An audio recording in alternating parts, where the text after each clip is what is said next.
playing, already know it's about to go live.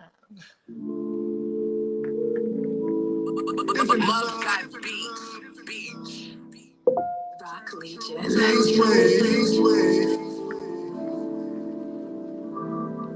get it.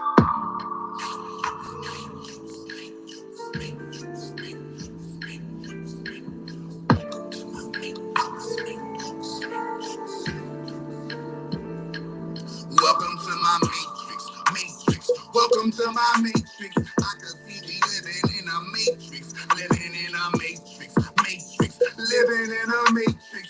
Everybody, welcome to my matrix. Welcome to my politics, media, education and business, military and medicine, banking, religion, black market, stock market. These are just the basics. Everybody, welcome to my matrix. Welcome to my matrix. Everybody, welcome to my matrix. Take a seat. Don't forget your vaccinations. Welcome to my matrix. Welcome to my matrix. Agent Smith looking for you. Don't you ever get complacent. Welcome to my matrix. Big brother watching everybody move. Gotta keep an eye on. Welcome to my matrix. Same game, mainframe, love gang. I'm protecting Zion. Smoked out, call me Buddha. Lion, call me Judah. Black dog, call me Allah. Triangle, Bermuda. 6 protons, 6 neutrons, 6 electrons, crucial. Black cat, I got 9 lives. Ascension of future. Metahuman.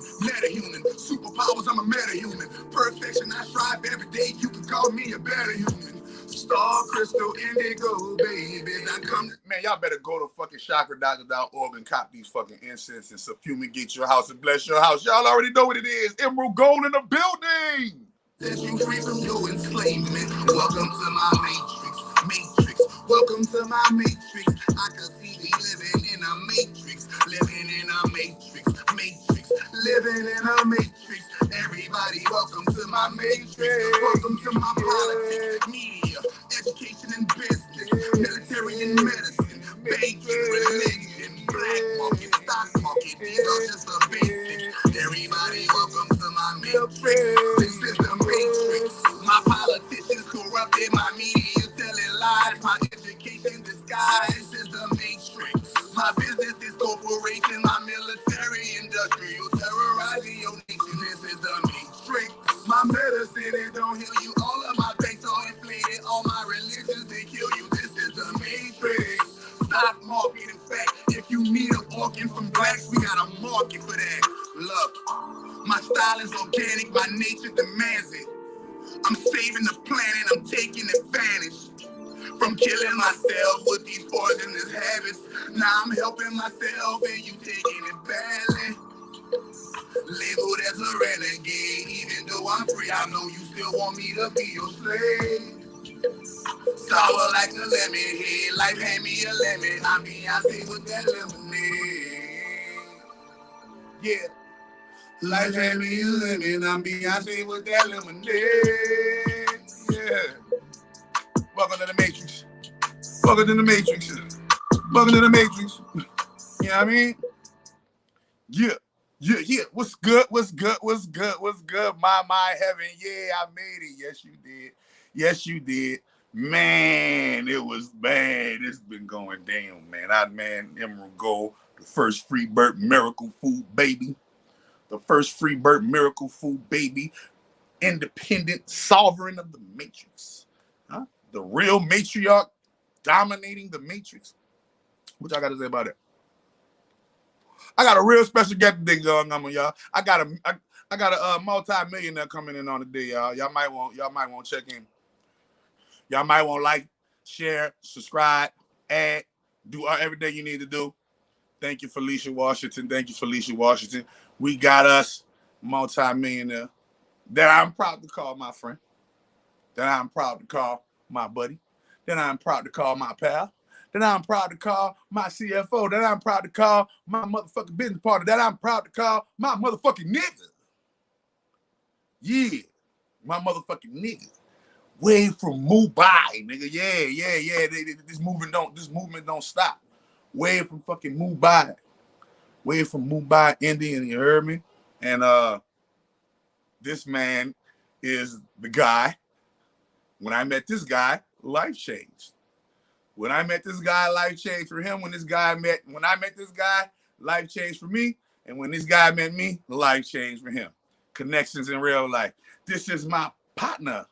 This is my brother. This is from this, and this is the guy that taught me how to properly transcend or transition into other cultures without all of the red tape bullshit that comes with communicating, connecting, and building with other cultures. He is from the Indian diaspora, Mumbai, India. You feel me? He is a doctor of environmental engineering. What does he environmental engineer? Water. So when I met this guy, he was trying to save the world's water. That's unusual. Damn, you want people to drink water? You want people to have clean water? God damn. You want people to have clean water, Lenny? Okay. So I met this person. And I met this person in a weird way. I met this person on Craigslist. And y'all can't believe it. How did I meet a millionaire on Craigslist that helped me start this business that I'm giving to y'all right now? All right, that I'm giving to y'all right now. Yeah, man, it is a wonderful blessing and honor to introduce you to this beautiful, wonderful, enlightened being. And this is a guy from India who has been helping your black ass through me. Him joining teams with me has given me the opportunity to liberate black people. And me joining his teams with him has given him the opportunity to liberate Indian people. You feel me? So I would love for you guys to like this, share this, subscribe this, and without further ado, I'm about to he in the building now. Without further ado, I'm about to let Dr. Gandhi in, and we about to get it popping. We about to have him in a hot seat. We're gonna do the questions. Y'all ask all the questions too, y'all. Ask all the fucking questions. Put him in a fucking hot seat. Chat, y'all know how my chat turned up. Chat, y'all better put him in a hot seat. He better not. Y'all bet. Yeah, let's see what's happening with Dr. Gandhi. I'm about to let him in live on the stream. Hold on. You feel me? Add Gandhi to the stream. Where he at? Oh, there you go. What's going on? Love and abundance, everybody. What's going on, Chakra Doctor? How you doing? Love abundance. You already know. This that love game. You know that love game don't stop, y'all. Yeah, no. They ain't the only one. They ain't the only one throwing up the horns. We ain't gotta sacrifice no children to throw this shit up. You understand me? It's a spiritual war, bro. So, Dr. Motherfucking Gandhi. I was able to get this guy to agree to come on my live out of his busy schedule. You know, besides saving the world's water and organizing things for the Gujarat Society of Southern California, maintaining a wife, maintaining a family. It's man, there's some busy stuff going on for you. The great Varuna Gandhi. Ooh, what's that? Ooh, what the fuck? He called you Varuna. Varuna is the god of thunder. He knows what's up. He knows what's up. Somebody know they shit, bro. I got the god of thunder in the building. He knows what's up. Man, we got the god of thunder in the building, man. Somebody done exposed the game already. We ain't even get into the game. The nigga exposing the game already. The great Varuna Gandhi. What's going on, man? Speak your piece for the people before we get into it. How you doing, man? So I'm out here. I was traveling yesterday. I came in really late last night, and then right now I'm here at the beach. Kind of. This is at a Ritz Carlton out in Laguna. Living that life, bro. So this is a poolside view. Doing my thing, Goals. And just the beach is on that side. The beach is just like a stone's throw over,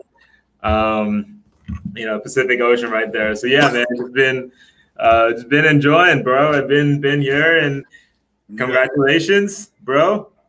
Baby, how Oh, do you feel? How do you feel? man, listen, bro. I'm still high. I'm still listen, man. I got my bottle. Look, I went got me some. I went got me some cheap wine, y'all. I got my bottle. Hold on, he mentioned it. Yeah. I got my cheap wine. I'm drinking out the bottle. I'm gonna join you with some kombucha.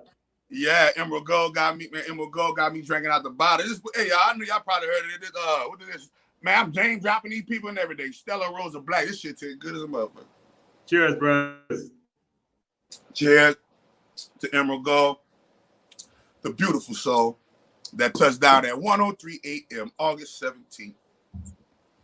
Freeborn, free birth, the rebirth. Free birth, the rebirth, man. So I'm oh, you see my kitty cat? Ah, yeah, they be yeah, that's my they be clowning, bro. They be clowning. That's our little protectors right there. Them cats, they be what's their name? That one in the back you just seen, that was Sorcery, and then they got the white one. She all white. They both twin sisters now. They're twin sisters. One is all white and her, and one name is Sorcery. The other one name is Magic. Yeah. They lit too. They lit. So I wanted to as you know, on this show, on my platform, I keeps it too fucking real, to be honest with you. I keeps it too real. A lot of the secrets I reveal, most people pay to get these secrets, disclosed, and a lot of the things that I say, step on a lot of known name individuals' toes. All right, and I through that whole thing, you just been like, go ahead on ahead, man. Whatever you want to do, whatever the fuck you want to. Hey, hey, God, I'm telling you, that's all human trafficking, pedophiles, rapists, racist. Hey, man, how much that shit costs? Like, you know what I'm saying? Like, that's what it's been with you. You know what I'm saying? Like, and I always tell my wife, I tell, the people I met, like the people from my back hometown, when they be explaining to me why their dreams didn't get accomplished, one of their things is, well, I ain't have a Gandhi like you. Oh, and we're gonna talk. Yeah, you see, no, hold on. And that's my magic that did that to Polite. Ego Beats, I told you my magic don't miss. Soon as my daughter got born, that old pedophile Polite got motherfucking busted. See, look, it was gonna be some. It's gonna be some exposure. But this guy right here has always been my #1 supporter, and he's always believed in the dream when I presented to him from day one. He is the guy that helped me basically realize that, man, helping people, there is profit, and there is something to be gained on your end through just genuinely helping people. He is the man that opened my eyes up to dealing with other ethnicities and combining with them, you know what I'm saying, and actually growing something and building with them. And it was like, before, a lot of people meet our union and they be like, well, how the hell did this African American and this Indian person hook up? And so it's a unique story how we hooked up. I want to interview you, and basically do it in the form of an interview and interview you from my, like, cause there are things that I even want to, like, I wonder what made him just, do that. You know what I mean? So because this has turned into a wonderful, wonderful journey of healing thousands of people, touching thousands of lives, mainly Black people. Out of the over 20,000 people we've healed, out of those 20,000 people, I'm gonna say about 19,000 of them. Yeah, 18, 19, oh, for sure. 18, 19,000 of them was straight black people.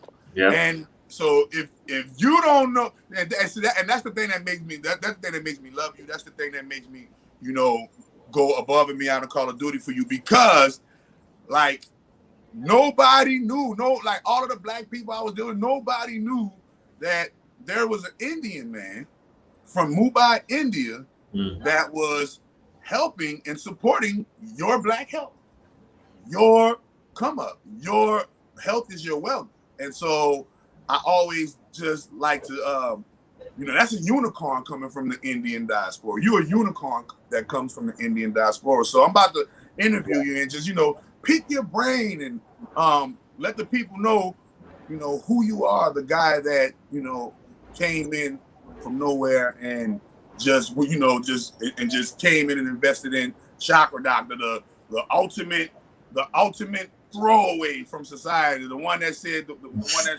nope, everybody said he wasn't gonna be able to do none of this shit he's doing, and now, you know, we doing it. And so I definitely want to just get a peek into your mind and what was going on in your process at the time that, you know, made you, you know, jump off the ledge with me. You know what I mean? So I got my alcohol so I could keep it true. Right. So, bro, it all started with the feeling, man. It was, you know, when we met for the first time, when you left me that voicemail after you saw the Craigslist, I heard that. And then when we met after that, you know, at the coffee shop for the first time, I got a feeling that, you know, this was something there's something there behind this. It's just not, you know, you really mean what you were saying, that you really cared for people. You really wanted to bring this full chakra activation. That's what we were talking about, full chakra activation. You really wanted to do that for the people and, you know, bring it to the masses. And I really felt that. I decided, yes, you know, this is something that can benefit a lot of people, and I want to help you take it to everyone and whoever is interested.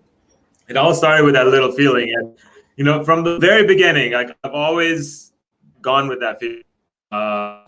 First girlfriend that lasted for 4 years, I had a feeling and I just followed it. My second girlfriend, I had a feeling and I followed it, you know. And when I wanted to leave my job, there was a feeling that I had to follow. It was like pain in my stomach.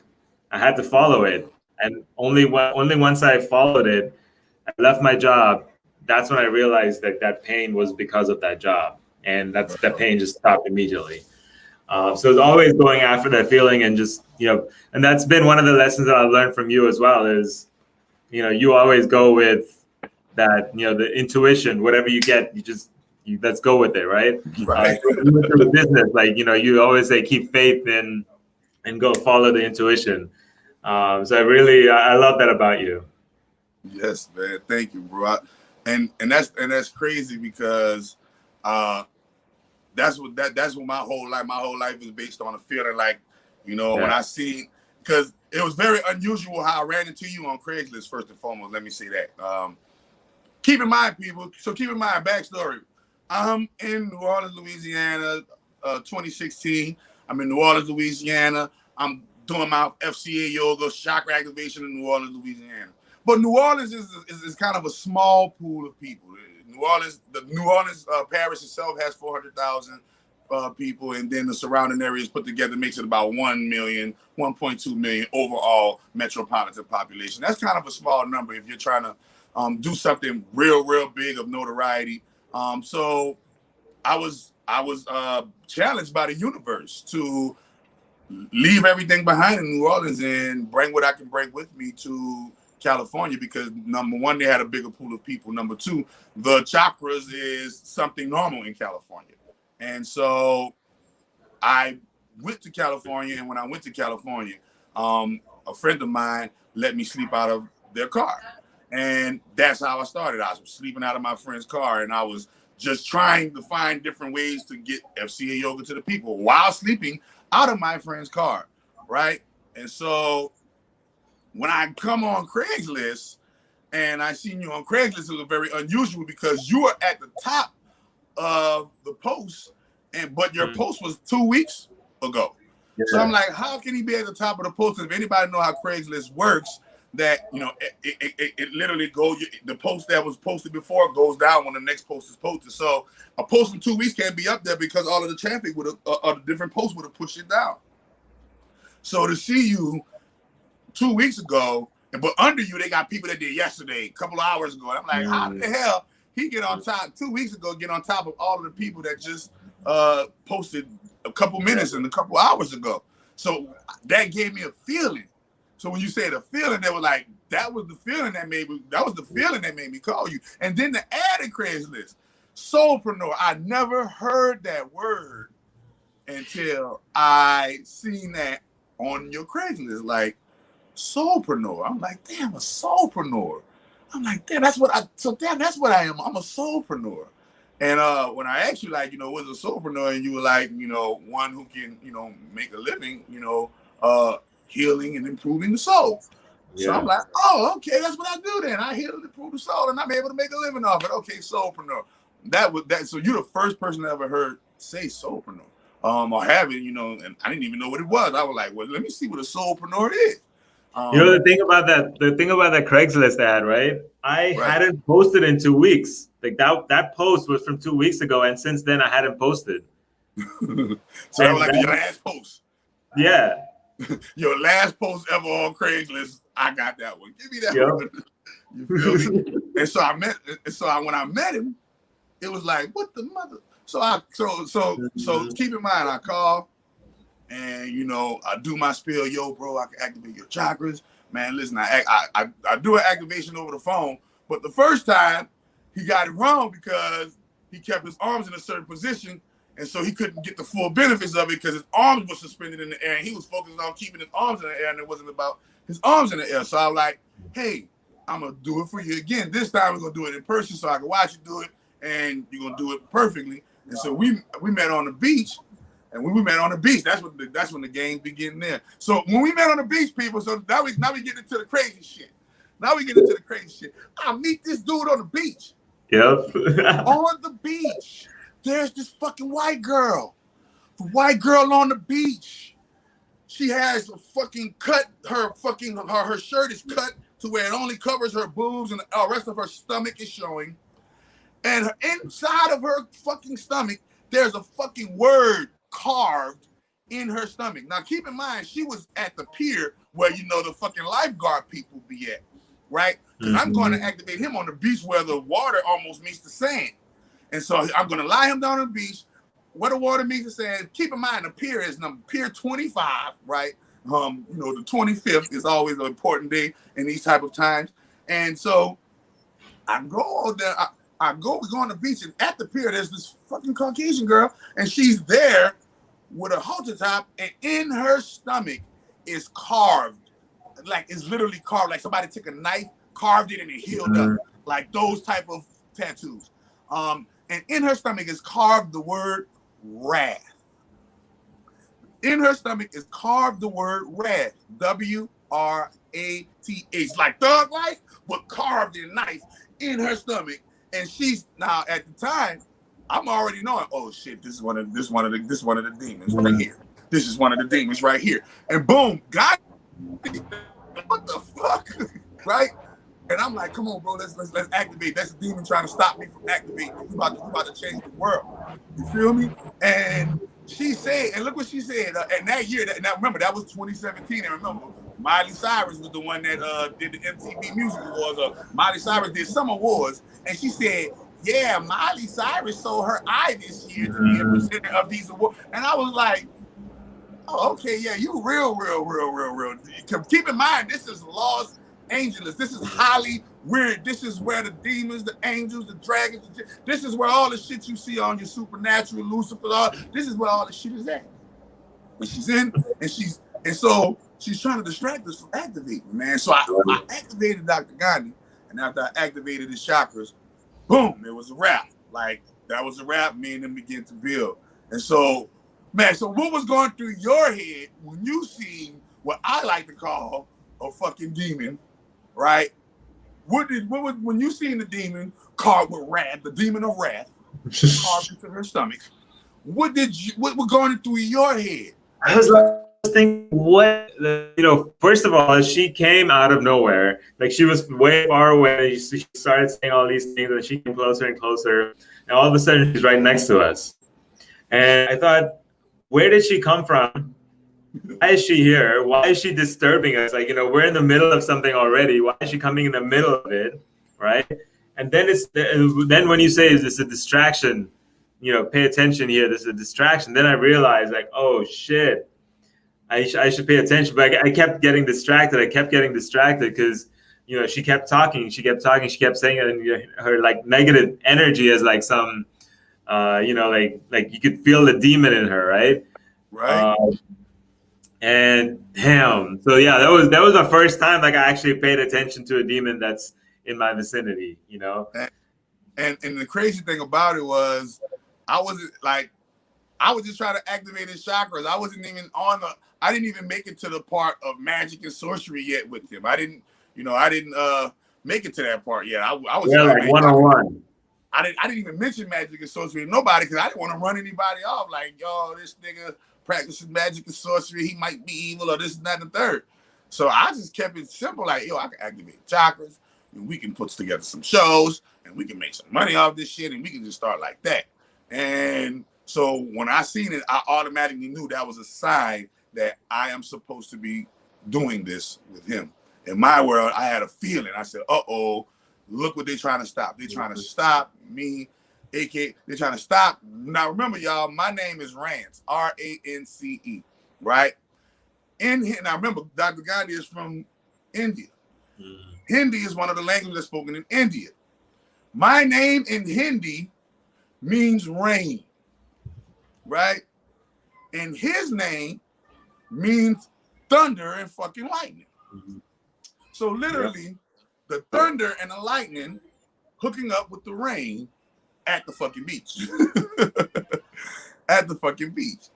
And literally, this demon of wrath comes out of from nowhere and comes and just try to distract us with some little, demonic talk. Like, who gives a fuck what Miley Cyrus sold her soul and so, did to please the eye and all of this type of shit.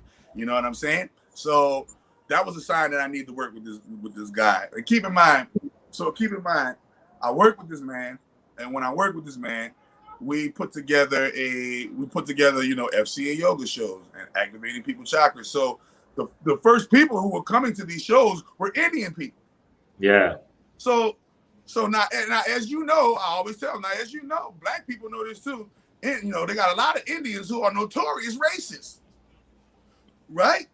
So I'm like, whoa, I'm activating all of these Indian people's chakras. What the fuck is going on? So like, walk me through that process of what it took, were you receiving any kind of backlash, or were people criticizing you, or like what was going on, in your world at the time when you were presenting this black man to all of these Indian people, telling them about the chakras, and the chakras are native to India. And, I'm supposed to really, they in their mind, they're thinking that you're supposed to be up here doing this shit because you're from India. You know what I mean? Right. Right. So walk me through that, bro. Like, what was going on with that? So, bro, initially when we first started, when we did our first few shows, right, I would get some people would walk out on us when they'd walk in and then they'll see like what's going on, or some people they just sit there for a little bit and they really enjoy it and then they'll just be there the whole time. I got mixed reactions too at the very beginning, right? But then it took a couple shows, after we did like 2 or 3 or 4 at the same place, that's when people started opening up to us. That's when people started, warming up to us. But when we say chakras, anyone Indian is like, I'm on board, all the way on board, right? Okay. So that's what brought them to the shows. But then at the very beginning, they didn't realize like it wasn't an Indian person going to be doing this. It's a black person going to be doing this, right? So they were a little. That's not marketed. I know that's not marketed in the advertising. Hey, come get your chakras activated by this Negro. No, definitely not. No. Right. So the mixed reactions you were getting, were they like hitting you up in your email, or were they just approaching you like boldly with it, like, or both? Yeah, so they would call me up and they would approach me in person and they would just tell me like, hey, what's going on? Why are you doing this, right? And I said, have you tried it? Did you actually feel it? Did you feel anything? And they would say, no, I didn't. I wasn't open to it, so I didn't even try it. And they just leave. Oh, wow. They're like, how can you even not try it? You got to give it a shot. Right. Like, what's wrong with you people? So hold on. But what was your reaction when you got your chakras activated for the first time on the beach and you actually felt it that time? What was your, and you started doing it, practicing it every day. Like, what was your thing? What was it about it that grabbed it for you? I mean, so when you did it for the first time at the beach, I felt my whole body tingle, right? So I felt it like all over my body, that energy kind of pulsating through, and it was like for at least for 2-3 hours, it was really strong, and after that, it started waning off because it was my first time. But then as I kept doing it every day regularly, I could feel all my chakras activate like really quickly. Right now, I say activate chakras, and they'll all go turn on. Boom, let's go. Okay. Yeah. But it took practice, bro. Like it took, dedication. Like you have to sit there, you have to actually do it, right? It's not like something that's just gonna happen overnight, but took 3-4 years of continuously doing that to get to this point. Okay, yes. Okay, that's what's up, man. And bro, and like I told you before, and not only is Dr. Gandhi, my business partner, my friend, my homie, but he is like, when it comes to activating chakras and putting in that work spiritually, he's like one of the top people I know that, actually has a nice spiritual regimen that keeps him sane, grounded, and, being able to navigate this weather with, with fairness and ease. Not too many people you meet that are able to, be rational, but at the same time be risky. A rational, risky person. Like, on one end, he's very logical about things, and he's very, analytical and processes things. But then on the other end, he's like real, like, okay, fuck it, type shit too. So explain to me, like, and first and foremost, and after this question, I'm gonna ask you another question. But explain to me how you keep that just enough risk value with that just enough logic value, and so well, one ain't overbalancing the other. Yeah, I try to keep everything in balance, right? So when I go logical, I try to also look at it from the other perspective of what's the risk involved, and can we just do it? Let's just do it, right? So I always like to take a chance. Anything we're trying out for the first time, let's take a chance. I want to see if it works or not, right? And all the ideas that you bring to me, I'm like, let's try it. Let's definitely do it. And because we don't know. You never know. You never know what kind of response we're gonna get unless you give it a shot. It's like like a game. You got to play the game till you know what kind of results you could get. If you don't play the game, you don't know what kind of results you could get. Right. Right. And again, that goes back to our gaming conversation about how the life is a game, right? Like, that's one we about to get into the game. Speaking of game, you big money game, everybody. This is a big money guy, man. But he keeps it very modest, man.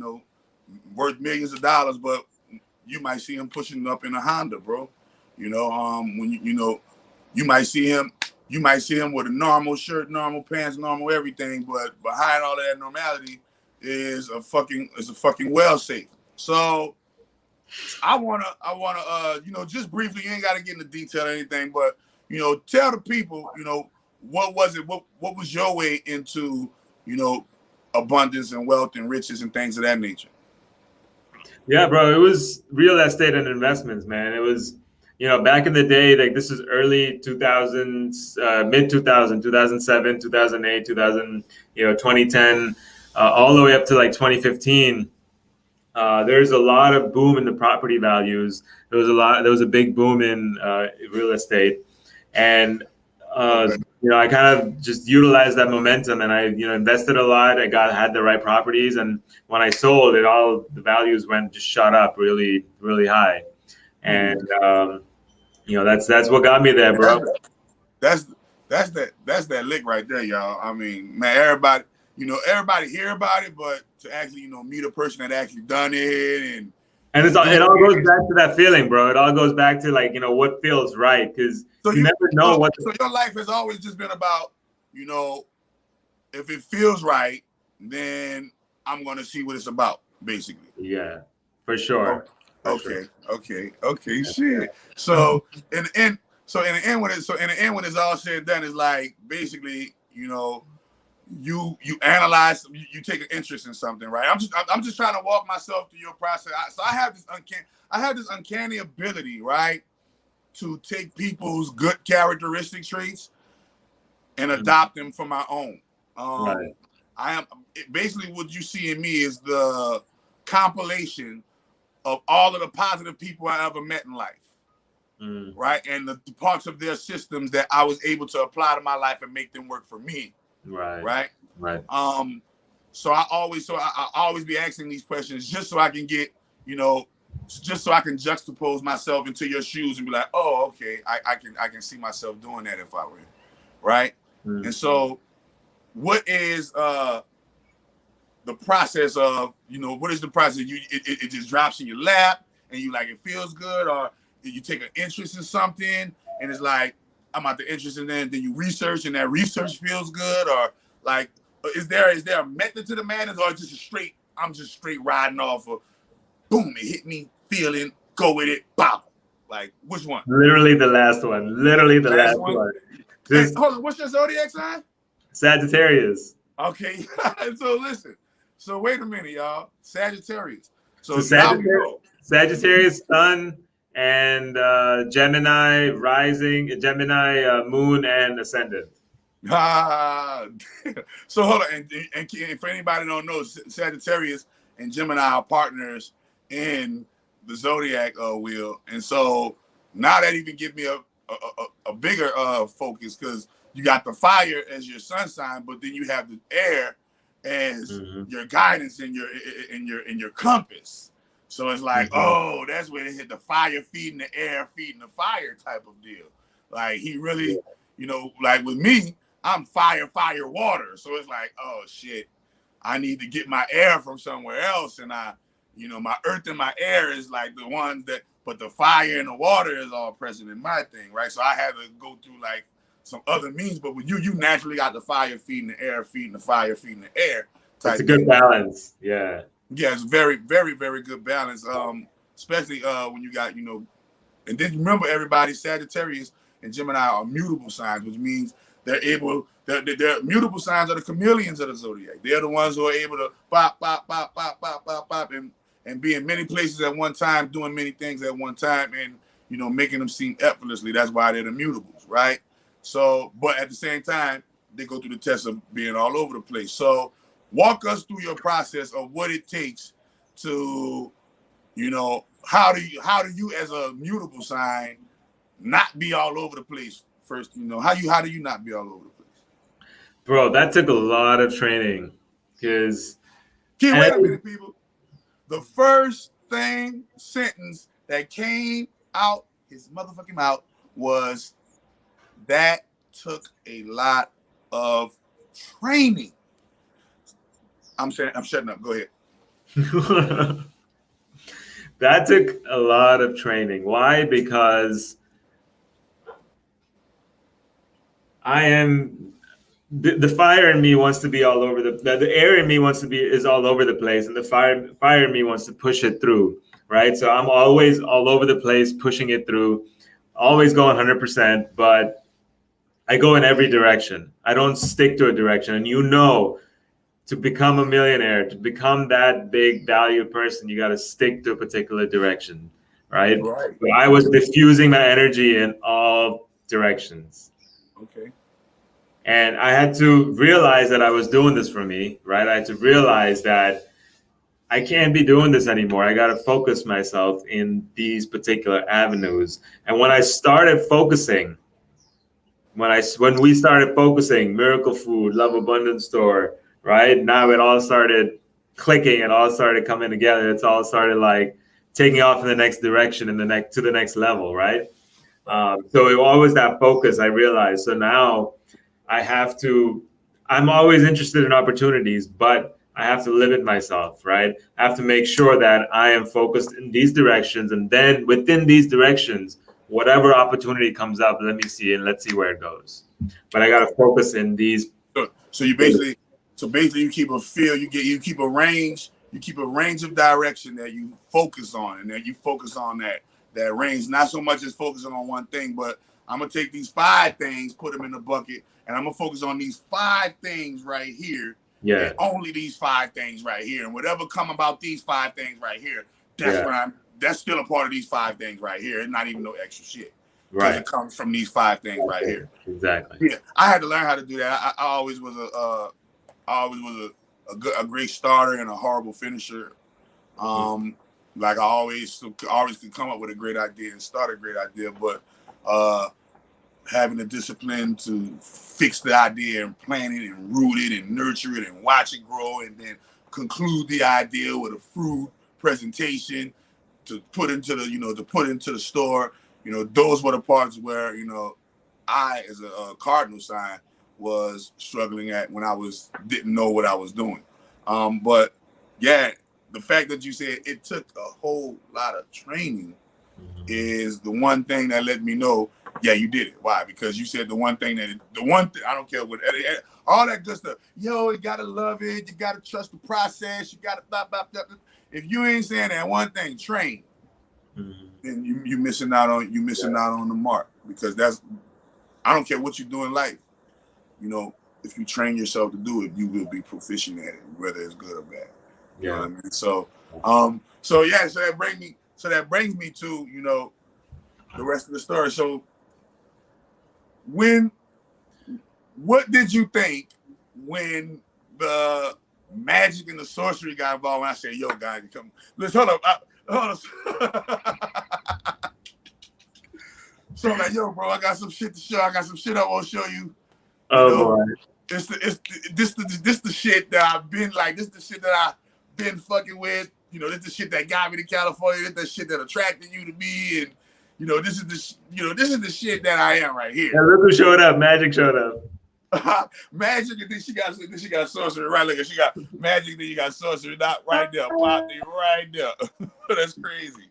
So So when the magic and the sorcery came into the play, bro, so what was the thought process on that? Like, when I came at you, like, yo, bro, I'm doing this magic, I'm doing this sorcery. When you do this shit gonna grow like a tree. Don't look for nothing, crazy fantabulous, but at the same time, look for real, true progress that you can measure from point to point, right? Walk me through your mind with that, like, or were you involved or knew about any kind of witchcraft, sorcery, anything like that? No, that was my first time. And that's why when that person, when that lady showed up at the beach, I didn't recognize it because I wasn't versed in it. I had never been around that, right? So when you showed it for me for the first time, I was like, I don't know, like, what is this, right? And then as we did more and more, it kind of grew on me, and I started seeing those results. I started, noticing those signs that this is working, that these things are coming to be true. And you also pointed out to me, you'd say, check this out. You send me news articles. You'd show certain things that would happen, and I would go back and look at the magic and be like, whoa, it's right there. Right. Yeah. So when I started seeing that, I was like, all right, this is it. Like, yeah, this is working. So legit. That was when we were introducing you to the Indian community. What was going through your process? When I was like, yo, bro, I'm about to bring the sorcery and the magic to the and we had to, so and in India they call, like, Indians, y'all don't even believe in that, right? Or what? How does it go? So, remember those times we do all of those events and there'll be a whole bunch of Indian people and we tell them magic, and what would they say? They'll be like, oh, David Copperfield, or yeah. So every time we'll tell them magic and sorcery, they'll think it was like some Chris Angel, mind freak, I'm gonna make something disappear, a fucking card trick, some disappear type shit, right? And so then but we would tell them, like, no, like, witchcraft, like, actually, they be like, oh no, wait a minute, like, walk me through that. Like, what's India's, like, what is it with India and that right there? So they call it Jyotish, right? They call it reading the charts. That's their kind of witchcraft. They don't call it magic. So when we say magic, they think about the other kind of magic that's with the C, not with the K. Yeah, but initially, like they weren't, you know, when you started saying Jyotish, that's when people were like, oh, I know what this is now, right? Right. But when you said magic, no one knew that. So it was just that kind of making that connection for people. Then they started realizing like That what was a you're culture talking shock for me. Like you present me to the Indian community. That was a culture shock for me. To be quite honest, like about. Really? that was a definite culture shock that I needed. It was a very and I met some kick ass fucking people. You feel me, in the community. So it was like, man, what if we all stepped out on a limb and started doing things like this? But I always maintained that I was already at a vibration to attract you into my life. It wasn't like, oh, I was out here just, you know, handsy pantsing and whoop-de wooing and blase blind, and I just came and hollered at Gandhi was just some regular shit. Nah, man, I was all when I met Dr. Gandhi, I was all matter of fact, when I met Dr. Gandhi, I was calling myself the Ascended Master, Eternal Prophet, Rance Dunbar. And I had the little cards, you know, with the little round circle chakra thingies on it. You know what I mean? With the New Orleans address and shit. And you know, and I was like, well, you know, because I was hesitating, people. So that's why I'm telling you, don't let people, you know, ruin your shit. I was hesitating to call myself Chakra Doctor because people were getting offended of what I can do with the chakra activation. And they're like, how can you call yourself a doctor of the chakras? That's blasphemy. So I'm like, what the fuck is this, church? And this motherfucker, you know what I'm saying? Like, so that was a big, culture shock in California and things of that nature. But then when I came, I mean, in New Orleans and things of that nature. But when I came to Cali, and I was like, man, now I'm about to just go with the chakra doctor. That just sounds more better, and that's what I've been wanting. And so when I came to the Indian community and was like, you know, chakra doctor, and they'll look, they were like, well, let's see what's up, man. You made it this far. Let me see what you're talking about. And it was a wonderful chance to, number one, break the language barrier and learn new words, learn how, and not just new words, but actual context. You know, the culturalistic differences between us versus the culturalistic sames, you know? And so and I always tell people, to a big degree, you know, we mirror each other identically, the black race and the Indian race. And then to another degree, it's completely different, right? So walk me through that culture shock process for you. Like, what was it like, you know?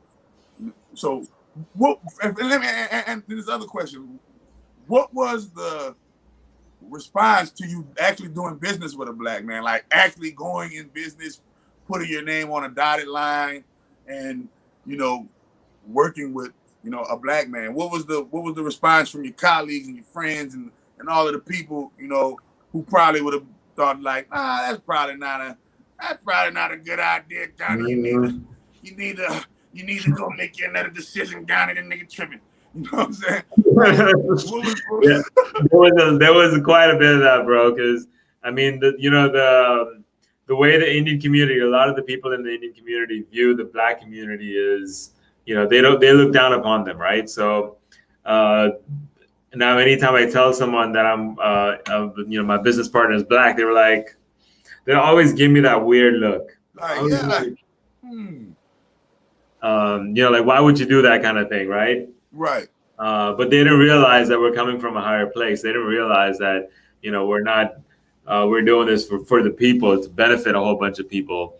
The money is secondary, right? It always has been like that. We started off full chakra activation shows for free. Right. Just gave it away. Giving it away, man. And that things away. Walk me through that doctorate. Like, you know, was that the same? What was the feeling behind, yo, I'm about to become an engineer and a cleaner of the world's water, because I want everybody in the world to have an endless water supply, you know, clean water supply. You know, what was the reasoning behind that versus, hey, I'm about to go be a doctor of this, or hey, I'm about to go be a student of that? And, you know, what was the thing? What was the inspiration behind you saying, hey, I want to become get a PhD in environmental engineering, and I'm gonna use my environmental engineering to engineer cleaner water for the world. So, I mean, we all know how important water is, right? 75% of our body is water. 75% of the world is water. Yet people are dying because they don't have water, and they don't have clean water, especially, right? So I realized early on when I was going through my undergrad classes that there was a shortage of water, but yet there was so much water available throughout the world. And the only thing is it wasn't getting cleaned. So when I first quit my job, I realized like there is a way to help people by cleaning their water. And that's what I wanted to do. So I started off working on these little projects of how I could help people clean their water and improve some technologies and things like that. Because there was, I mean, water is the source. I mean, our life is basically water, right? Right. I mean, we're 75, 80% of our whole body is water, and we need to be drinking that much water. But a lot of the diseases that are caused today is because we're dehydrated. And I was reading this book, bro. Like, it's crazy that the reason 80% of the diseases that exist in this world is because we're dehydrated. And if you drink enough water, most of those diseases will drop away. Wow. Just off of, I read that statistic, like 70% of all this common illnesses will literally dissipate and go away if only we drunk enough water. And then people say, well, don't drink the faucet water, it's fluoride, and now it's the spookism shit. And I'll be like, bro, when I was locked up and I changed my life, right? And I said, I'm going to just eat only raw food and be a vegan. I drunk jailhouse water. I drunk like the jailhouse faucet water. And that shit turned my whole being up over the Kool-Aid and all the other high fructose corn syrup type of things I was drinking. And so I would implore everybody, for the person that said, well, I can't afford to go buy no water out of the store and things of that nature, and all of that. Well, first and foremost, if you live in someone's house or you live in an area, there's a faucet with running water, and you can literally drink that, and that'll be better than no water at all. Literally, that'll be so much greater for you than no water at all. But we have these stigmas. Definitely drink that Coke. Definitely don't drink. Any kind of liquid requires water to digest it. So if you're drinking another kind of liquid, then it takes out water and makes you even more dehydrated. So always drink water. That's what you need. That's what your body needs. Water. Don't drink water in another form. That's like the man. You want to be that's the second instruction in the miracle food ritual. First instruction is taking your miracle food, and the next instruction is drinking water. So yeah, man, and so your parents were just behind you, like, all right, Gandhi, you about to just go save the world's water and just fuck it, or well, did you get flack behind that, or did they want you, or did you have to punch through some? Did you have to punch through some red tape and, Yeah, I got a lot of flack for that because I had a job that I was working, and I'd done that for a year, but I couldn't do it anymore. I didn't feel right. Like that whole job, it didn't feel good to me. So after about 18 months of doing it, I started feeling this thing in my stomach, and it took me 3-4 months, like my solar plexus, it took me 3-4 months to realize that it was because of my job, because I didn't have that purpose. I didn't have that kind of, thing that I was going for. I wasn't really happy what I was doing, where I was at. I had all of it, but I still wasn't happy. Right. So once I left that job, right. So it took me 3-4 months to just convince my parents, like, hey, it'll be all right. Like, I will be okay. No matter what, I will be all right. And so far, everything has been great. I mean, that was the best decision of my life. Even though I had to punch through some red tape, I had to, kick down some doors to make that happen. Okay. That's what's up, man. But it was definitely worth it. It was totally worth it. Okay. Shit. Yeah, man. And so And so walk us through how you made it through all of that college, all them years with no student loan debt, man. So I'll tell you what, bro. This is another sign that I am meant to be doing this. When I graduated through my PhD, I had done 9.5 years of college, meaning I started off undergrad all the way from my master's, all the way from my PhD. I did 9.5 years, just under a decade of college, just under a decade in the university. And throughout that, I had no student loans, zero. So when I graduated, when I had my doctorate in my hand, I was a Dr. Varun Gandhi. I had zero student loans, no debt whatsoever. And I was living a fresh life. That's why I know that I was meant to be doing this. That's why I know I was meant to leave that job, leave that stable, kind of comfortable job to be doing something greater, to have a greater purpose. Wow, that's crazy. Because think about it, in these days, a student, attorney, a doctor, an MD, any kind of extra degree, they'll come out with $200,000 in debt. Yeah. And now they have to have this stable job so they can pay off that debt. And every month they'll pay off $1,000. College is a scam. That's what I'm saying. How did you beat the scam? What was your? It was just meant to happen. What you told her? You just went and college just paid for itself, or yeah. What? So the way it worked is in Georgia, there's this Hope Scholarship. So when I was in high school, if you had a certain amount of GPA, a certain classes and all this taken, then you qualify for a scholarship where everything is paid for. So if you do basically a whole bachelor's degree was paid for. So I didn't have to pay for anything all the way through my undergrad. And then when I got to my master's, I had funding. So my professor had like a project that I was working on. So I got funding to take classes. I got paid to take classes and paid to do my research. You got paid to go to college. Yeah, I got paid to go to college. I'm tired of niggas telling me they got paid to go to school. And all through 4 years of my PhD, I was paid to go to school. A little stipend, a monthly stipend that paid for everything, so I didn't have to worry about anything. I'm tired, man. So another topic I want to broach upon that I always noticed in the Indian community was how me and you talked about how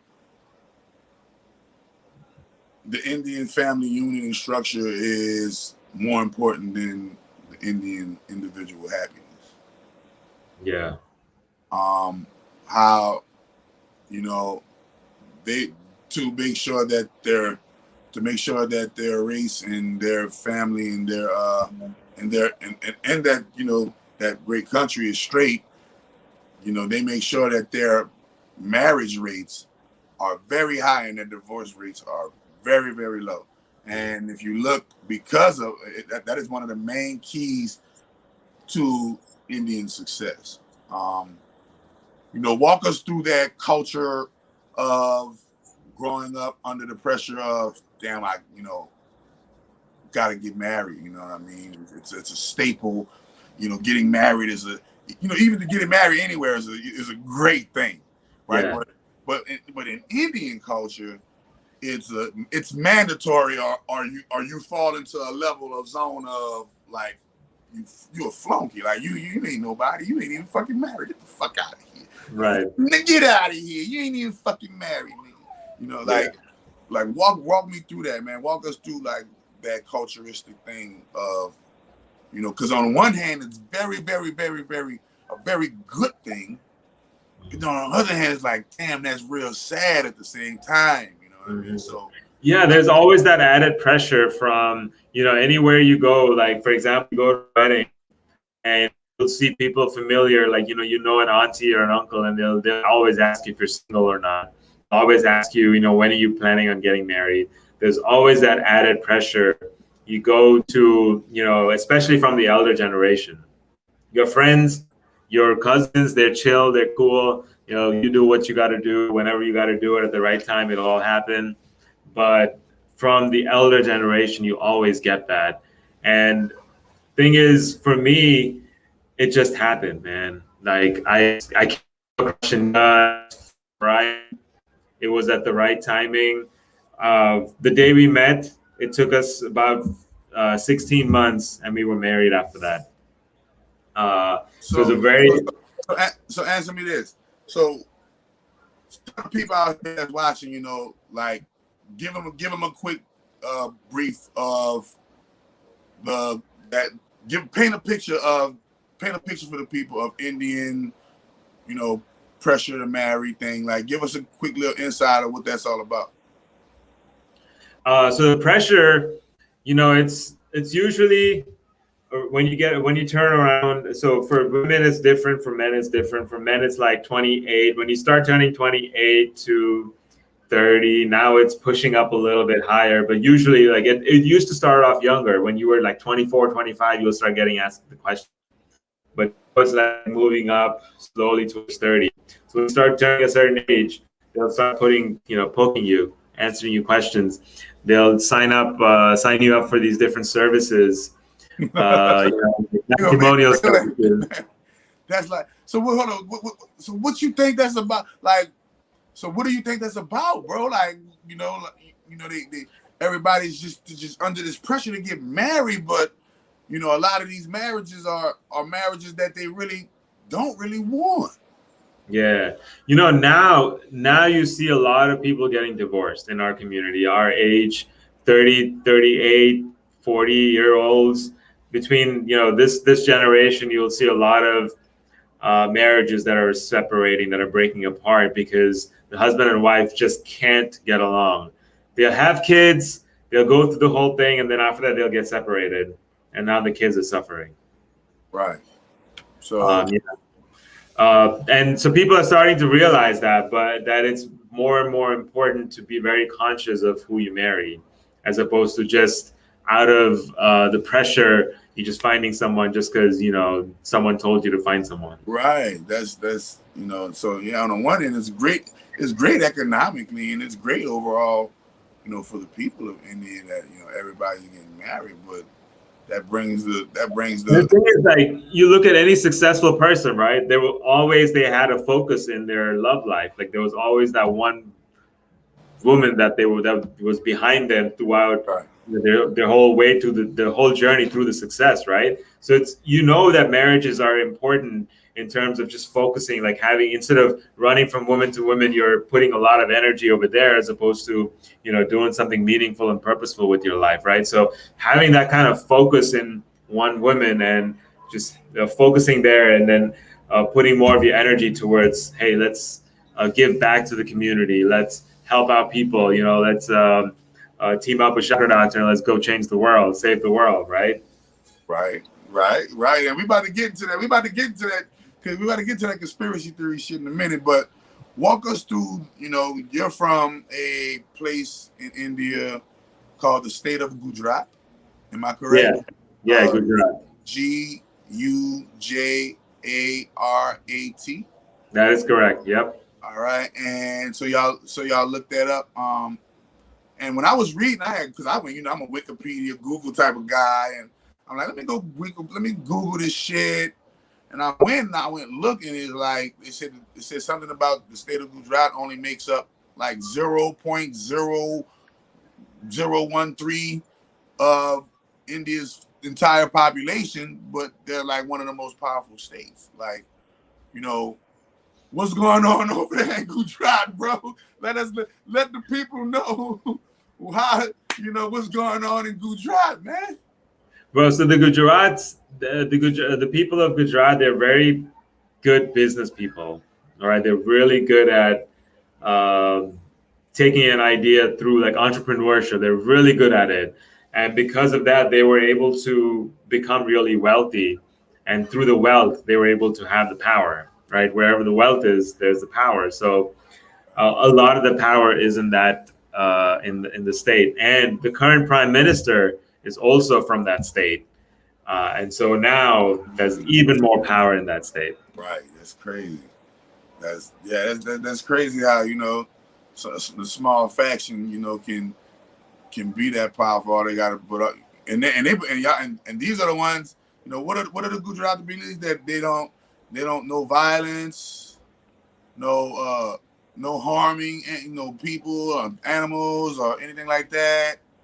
Yeah, so there's a particular religion, like Hinduism, Jainism, Buddhism, all of these religions, right? They're all, especially Hinduism and Jainism. There's a lot of people in the state of Gujarat that follow those two religions, and based on those religions, they have ahimsa, which is nonviolence.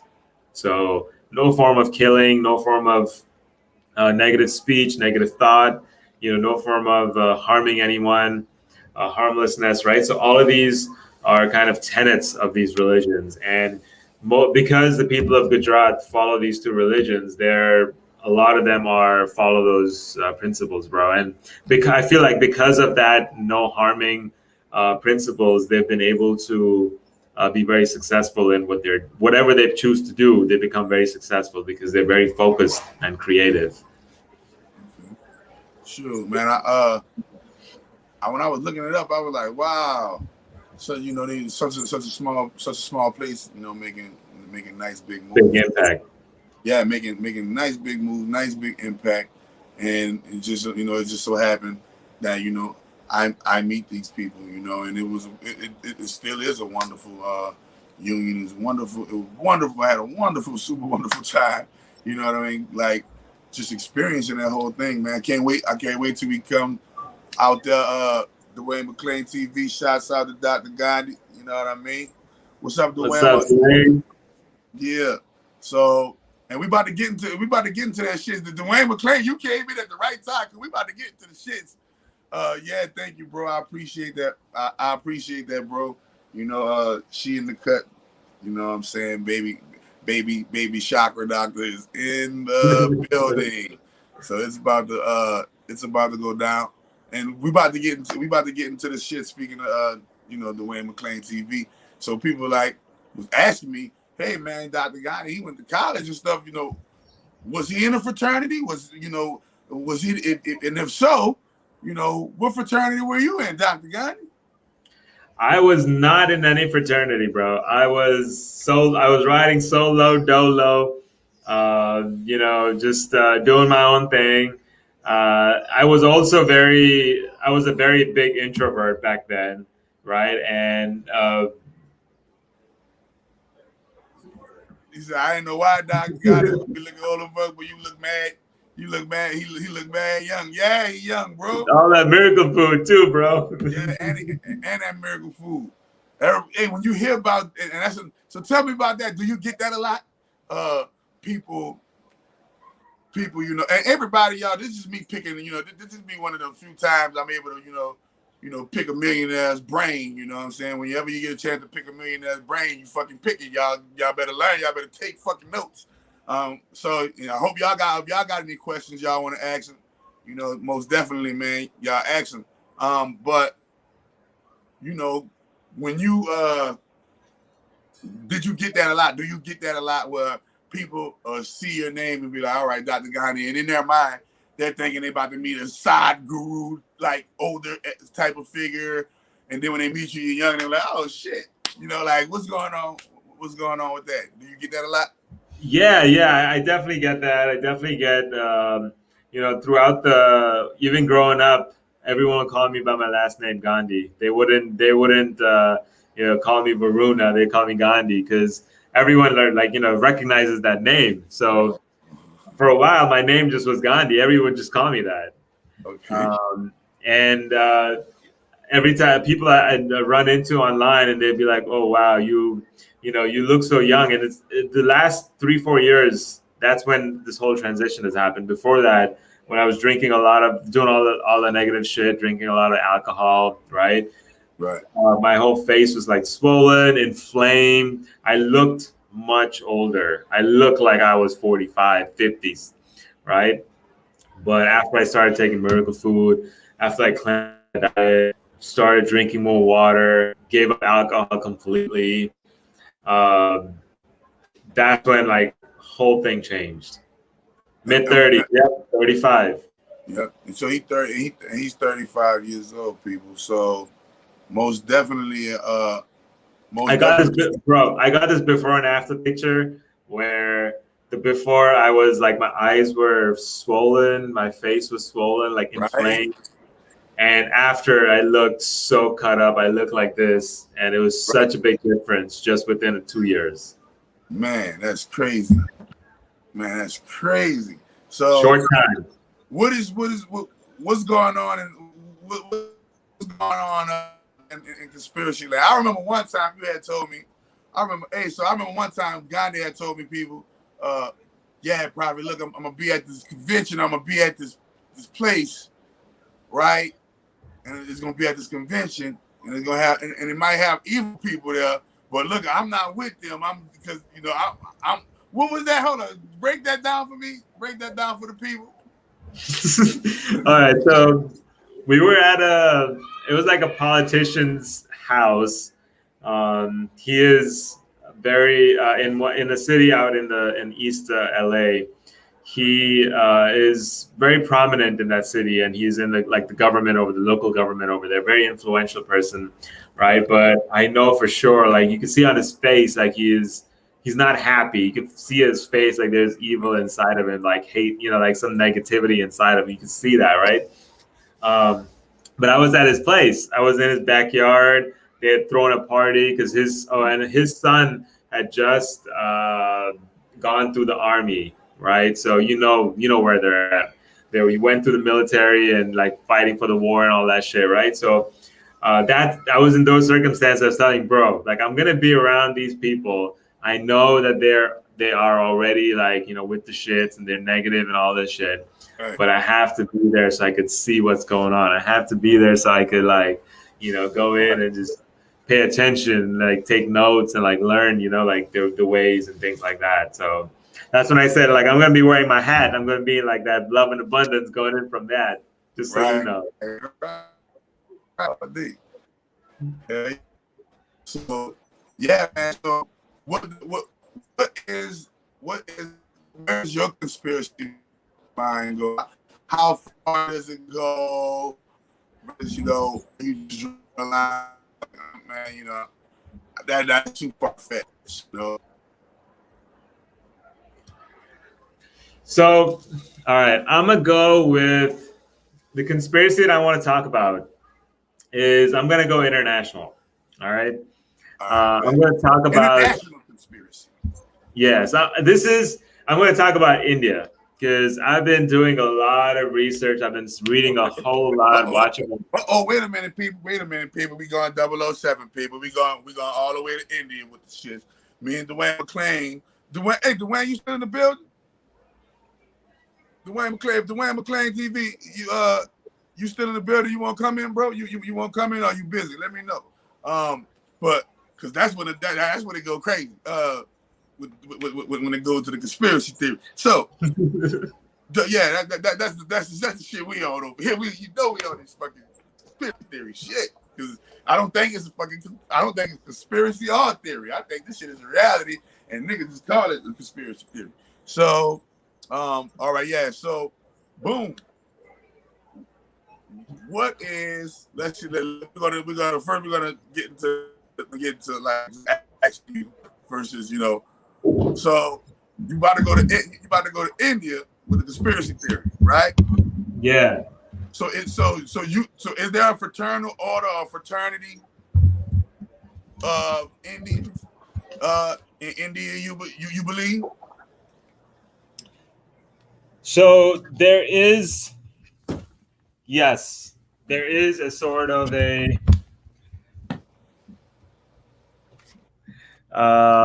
let's say a hold on, let me get some better light here. Yeah, we're about to get into business. I'm telling you.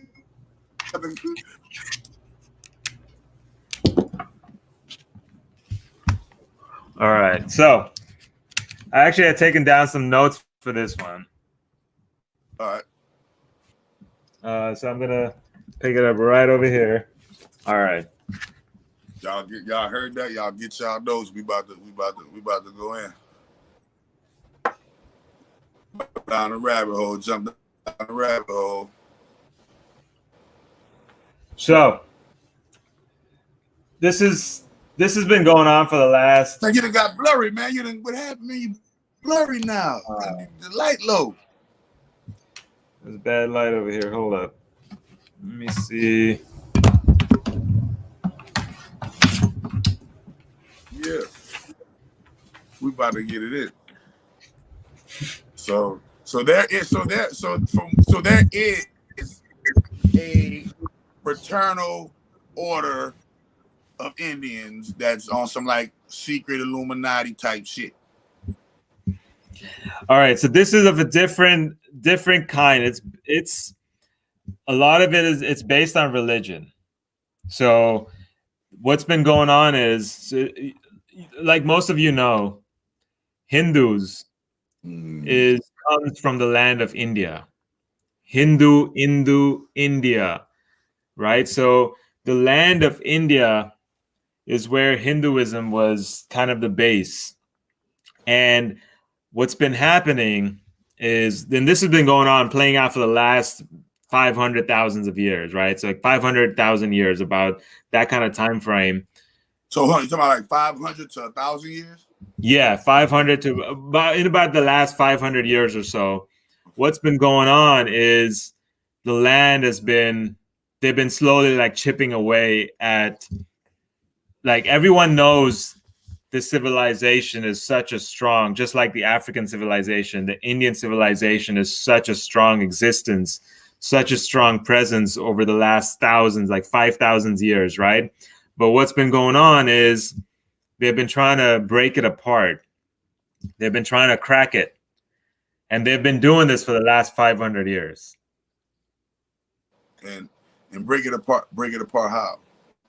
Break it apart in the sense of, let's take the land away. So physically, let's break it apart. So, like, so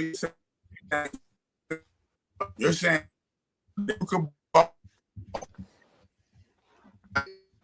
and Hindu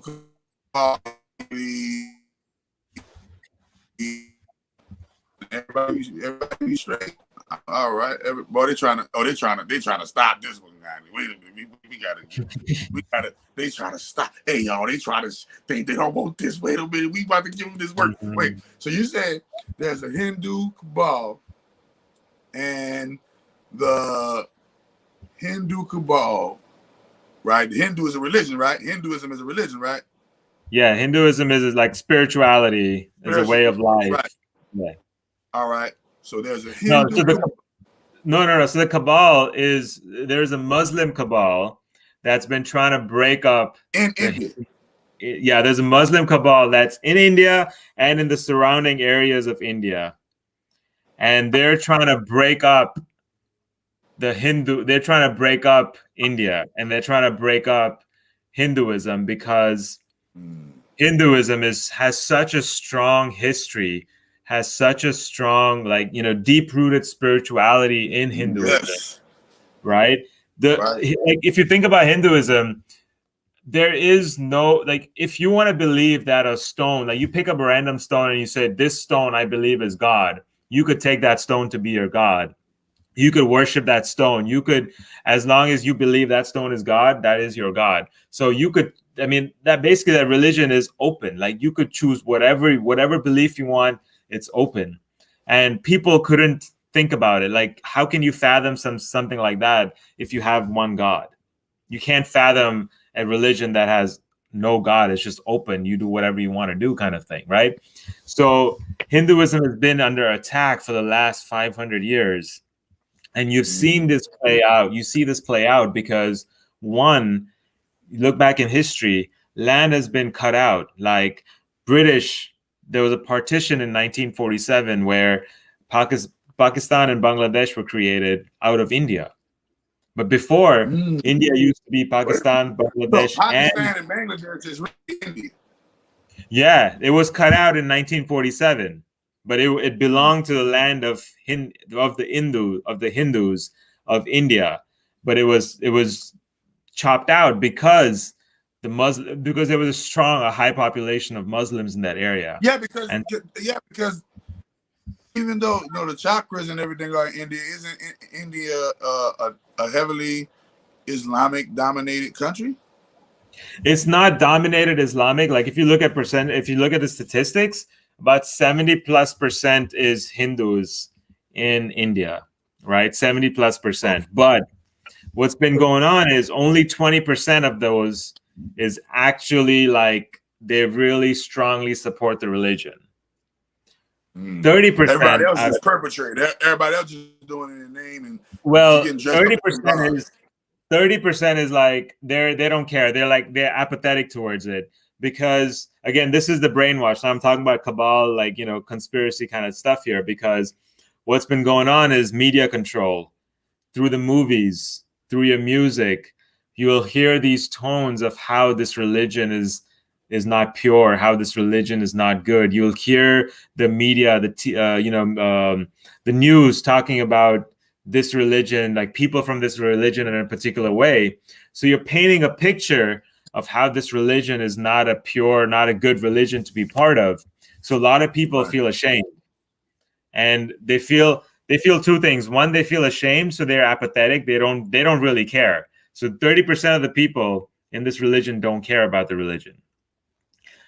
The other 20%, they are the liberals, and they're like strongly against the religion. They're more so they support the Muslims. Even though they're from this religion, they support the Muslims. Fuck that. The enemy of my enemy is my friend. Fuck it. Yeah. I'm going there. So in a way, basically, one, the land has been cut out. Two, the way the people see the religion, that's being transformed. The narrative is being transformed. So there's this kind of that's spiritual, narrative warfare, propaganda that's been going on. So basically, what's going on over here with Christianity is basically the same thing that's going over there with Hinduism and Islam. Yeah. That's basically how it is when you're dividing and conquering a people. You have to get them to you have to find a belief or a system that they believe in that is strong enough for them to fight over and die over. Like, and God or spirituality or, the heaven or hell has always been that, that debate has always been, what's drive people to go have altercations over these things. And I always tell people, do you think it's weird? Do you think it's weird that all over the world are dominated by specific religions, and in all over the world, all of those religions that are dominating this place is literally, it's literally a fuck show. It's literally a shit show. It's literally a shit show. Everywhere you go, it's literally a shit show. Yeah. And you're like, how can everybody claiming that their God is this and their God is that, but how can that be, when everywhere is effed up? Right. And no matter what God you believe in, everywhere fucked up.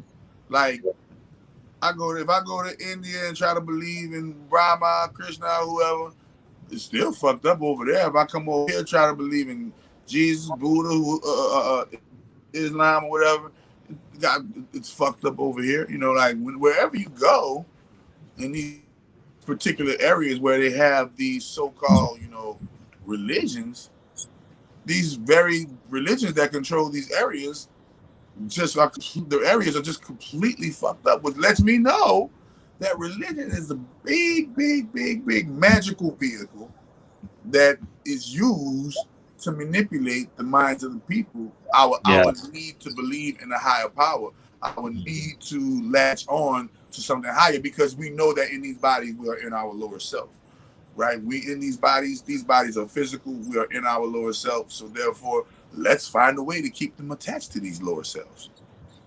Let's find a way to keep them recycling through these lower selves. Right. And that's what you said, they're trying to split and divide. right? Yeah. And that's what the name of the game, divide and conquer. As a matter of fact, that is a sacred masculine. I mean, that's a divine masculine trait. That's where the word divine comes from, D-I-V, right? And so Right.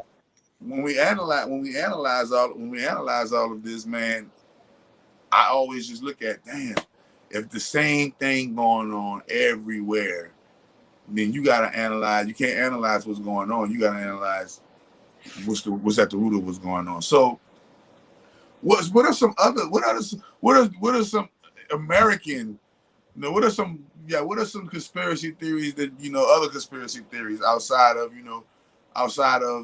them programming the Hindu mind and things of that nature? What's going on with the conspiracy against the black Indians versus the light-skinned Indians, and what they call them, the untouchables? Yeah. So there is this. They're called untouchables, and in Hindi they're called the Dalits, Dalits,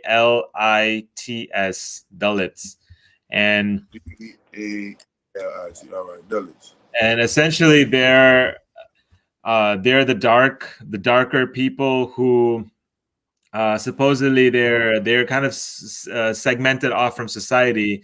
They have to live in their own areas because they're not supposedly part of society.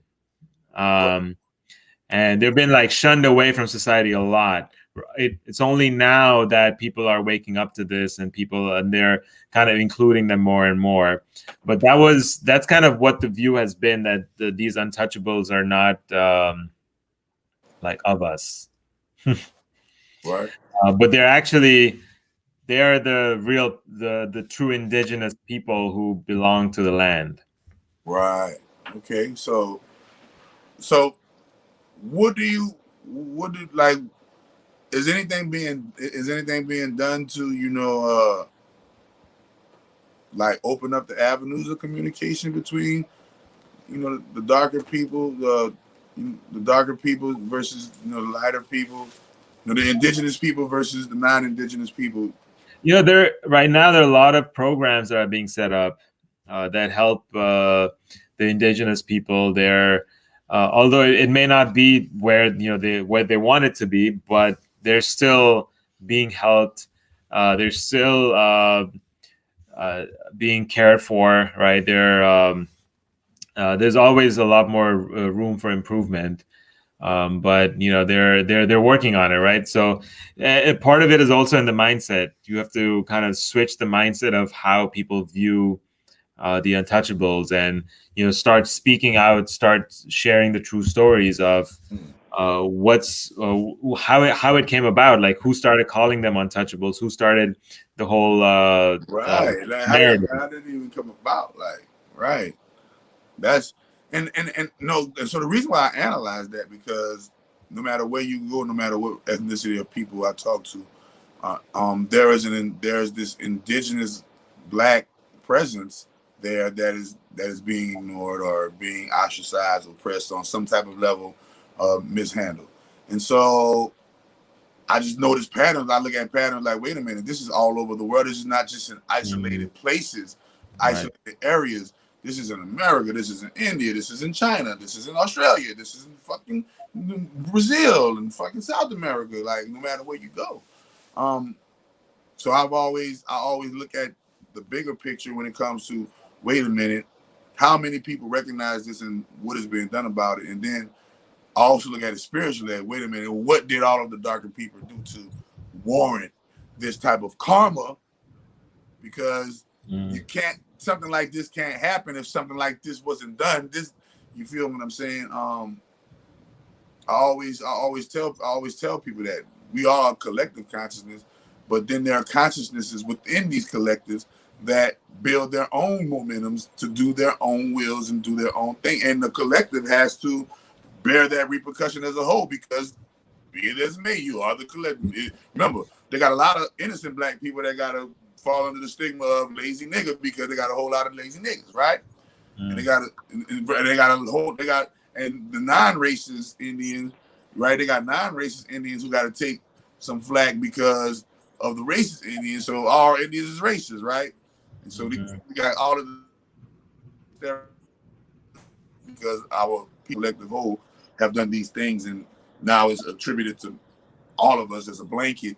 So, like, what are the blanket things that people throw on India? Like, what are the blanket things? Like, are all Indians this, or all Indians are that, and things of that nature? Like, what the all Indians got to suffer for it, even though some Indians aren't even like that. All Indians are accountants. Hey, they do be saying that. They be saying all Indians are accountant, and they say all either accountant or doctor. Doctors and lawyers are accountants. So what's that about? Like, how could this, like, the spiritual mecca? Like, you go look at the movie Doctor Strange, and Doctor Strange had to go to India. And when he went to India, he tapped into his chakras, and that's how he became the superhero Doctor Strange. So, what's your perception of how such a spiritual place, known for so many spiritual things, are has now become this place of hustle and bustle, Americanist mind state of industry, and just everything has turned into this capital. Like, how do you feel about the onsetting capitalism bug that has been just taking over India, where they just completely say fuck them chakra shit, leave that shit to the monks, and we gonna go over here, and it's all about these schools, and it's all about, if it ain't school, it ain't shit. Like, I know I meet a lot of Indians to where if it ain't school, it ain't shit. If it ain't go to college, you ain't shit. Yeah. So what's going on with that? I think it started when I think America did a great job of selling it. That. So America with their good marketing asses. Yep. India has always been, in terms of fashion, in terms of like trying to be a certain way, they've been a few years behind America, like 5-7 years behind America. So they would watch what's going on in America, and all of those trends will pick up in India. And so when Americans did it a certain way, they're like, okay, we need to follow this, right? But in terms of education has always been in our blood. Education has always been like, hey, if you don't go to college, you basically, like, you're a loser. Right. And this is like ingrained. This is like ingrained in you. If these what are the three things that are ingrained in you? If you don't go to school, if you're not married, and what's the third thing? If you don't have a baby. Yeah. Baby. If you're not in school, if you're not married, if you don't have family, and you have a baby, go to school, get you a good job, get married, have a baby. If you ain't doing them three things, you ain't shit. Yeah. You feel? So, like, do you think that culture is changing, or do you think that's just gonna be India? India just destined to be this way? I think in more and more people in our generation are breaking that norm. They see other people doing it. People see me do it, and then they are starting to pick it up and starting to do it for themselves as well. Right. Right. So they're kind of they're going away from it, but it's also the elder generation they're pushing it, right? They're making sure it happens. They're making sure they set these expectations. Right. So it's up to us to kind of step up to our parents, step up to them and say, no, I don't want to do this. Right. So I was looking at like a Indian documentary, and it was talking about how, the arranged marriages, and walk me through that process. What does it take? How do the arranged marriages thing go in India? And are those legally binding, or is that just something that's a tradition, or like what's going on? What do you have to be, or who do you have to be to get a marriage arranged versus the ones who end up like you, man, went to college in motherfucking America? You dig, end up, because you still able to just go to India and kick it and come back to America, and so right. What was the difference between your type of Indian versus the Indian that got the arranged marriage to somebody, you know, that they probably didn't even ended up liking, but now they're in this, you know, arranged loveless marriage type shit. You know, like what's the difference? How did that one get to that difference? So there, in our parents' generation, it's more popular to be arranged marriage. And what does that look like? It literally is you'll go to you'll go to the guy's house, or the guy will come to your house, and you know, with a group of people, not just the guy and the girl meeting, but it's a family meeting, right? So there's the parents of the girl, the parents of the guy, all these people will sit together in a room. They'll talk about certain things. Usually they've already done their research in the background that, hey, I know this person in the family, or I know such and such about the family, right? So they'll do their research in the background, make sure that this family is normal. This family is, you know, straightforward. They don't have any black sheep in the family. They don't have any black ink, you know, next. They'll always check that. And then so a black sheep in the family could be a deal breaker. Yeah. Ooh, see, I didn't know that. Yeah, like if you had a divorce, like let's say you have an older sibling that got a divorce, that's so let's say your dad got a divorce, or even like you have an older brother or older sister, or even a younger sister, younger brother that got a divorce. That's, you know, and this is like back in the day, yeah. Like so, what? Bitch, your daddy got a divorce? Oh, nah, get your ass over there. I said, get over there. Yeah. So they look at all these things. And this was, I'm talking about 50, 60 years ago, right? Or 30, even 30, 40 years ago when my parents were getting married. And then so it's changed now? Things are starting to change. When you come to America, things are a little more different. It's like modernized. So arranged marriage over here looks like the parents will introduce the kids, then allow the kids to talk to each other for a certain amount of time, and then you know, kind of like, so it's like a pseudo arranged that will lead into love sort of thing. But sometimes also people will go back to India. So they'll come to America, they'll go back to India for 2 weeks, meet up a bunch of women or a bunch of men, and pick one and come back home. Get married and come back home. Yeah. All within like 2-3 weeks. Like just fuck it. I'm about to just meet somebody, pick them, and just. There'll be like a whole bunch of people. So they'll go like on interview, like, you know, kind of like interview, like for a job. You'll meet a bunch of 3 or 4 or 5 different candidates. And then based on those candidates, based on the feeling, based on the family, they'll just choose one and get married and go back home. Damn. So that's like a conspiracy to me. Like, why are they so hell bent on everybody? Like, you gotta get married. It's over with in India. Like, that's crazy. Yeah. You feel me? So, yeah, man, that's awesome. I wish because, you know, I wish they had something like that going on over here. But a lot of time, man, they preach over here. They preach marriage on the front end, but they promote and they market complete debauchery on the other end over here. So how did how did, you know, one like yourself, such as yourself, get involved into, say, conspiracy, like noticing, hey man, this shit over here in India, this shit ain't fucking right. They're with the shits over here, you know. How did you come to that conclusion, or what made you become that type of person to even care about something like that, to even, you know, that be in your consciousness? Yeah, bro. So this started all with what's your story from, you know, last year when I did all of those panel discussions.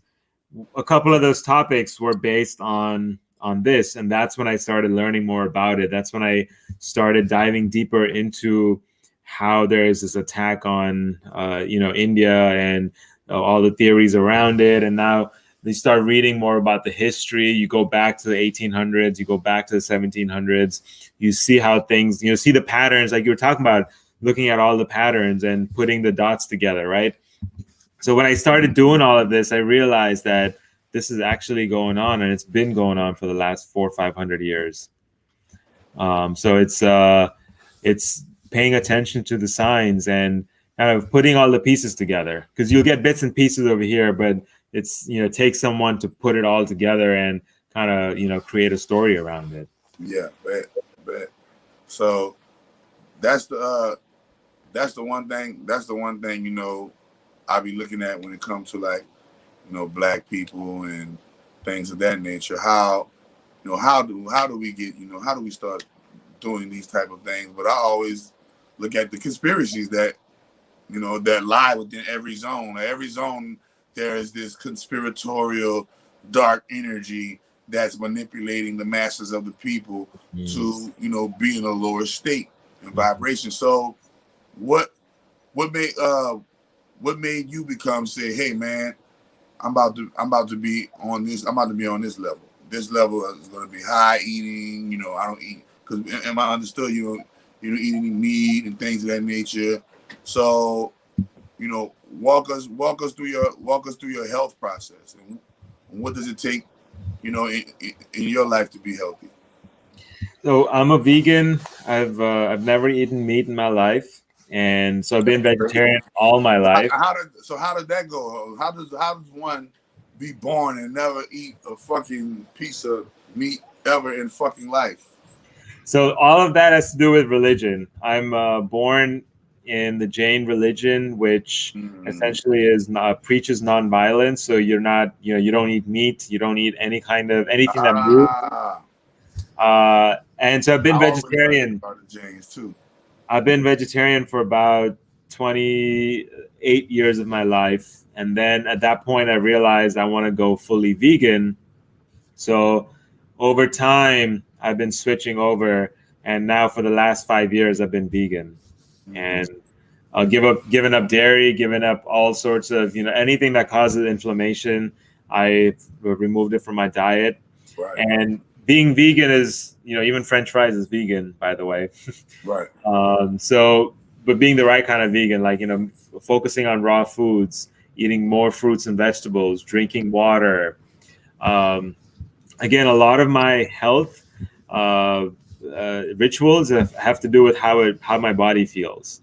So what I do is, if there's something new, of something different that I'm going to introduce to my body, I pay attention to my body and how it feels after the food is in my body, after I digest it, after it comes out of my system the next day. You know, I pay attention to all of these signs, because your body speaks to you. Right. It tells you everything you need to know. And so just paying attention to my body and how my body reacts to these different kind of foods, that's how I've been able to maintain, you know, this the energy levels. That's how I've been able to maintain the foods that I want to focus on eating and remove certain things from my diet. Right.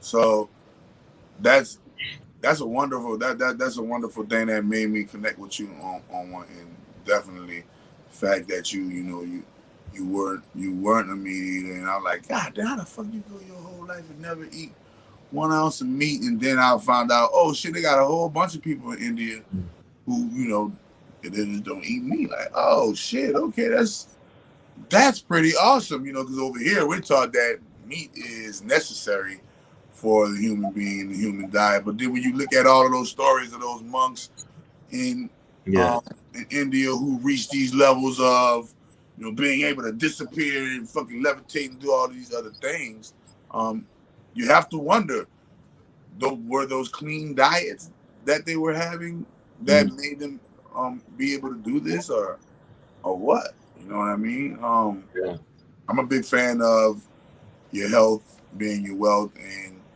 you know, your diet can either kill you or, you know, make you live longer. Yeah. So I'm a big fan of people who eat. Like, I'm a big fan of people who eat good for themselves. They're trying to do good for themselves, because that's one of the, you are what you eat. That's one of the things that we can just do for ourselves that doesn't take any rocket science. Just, hey, I'm going to put something proper in my body so that I can promote health and longevity to my seeds, so my seeds can see that, hey, then my dad practiced this, so I got this from my dad, or I got this from my mom, or you know, I got this from, you know, my brother or my sister. So one thing for certain and two things for sure, man. I appreciate you coming through, bro. And one thing I always say, we got to do this again. And Yeah. next time we come in, now that the people know you, now that the people have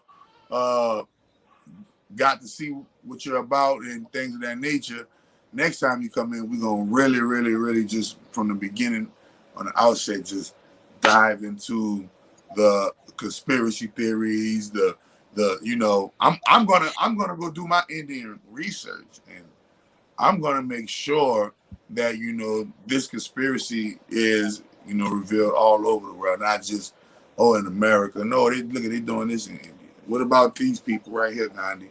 And what about I'm about to do my own, you know, Indian conspiracy theory research and see how it ties in to the overall, you know, Kabbalistic, that y'all say the Cabal, but that's people who practice Kabbalah, right? The Cabal. I'll tell you, this is all funded. This has been funded by George Soros. What, all of the everything?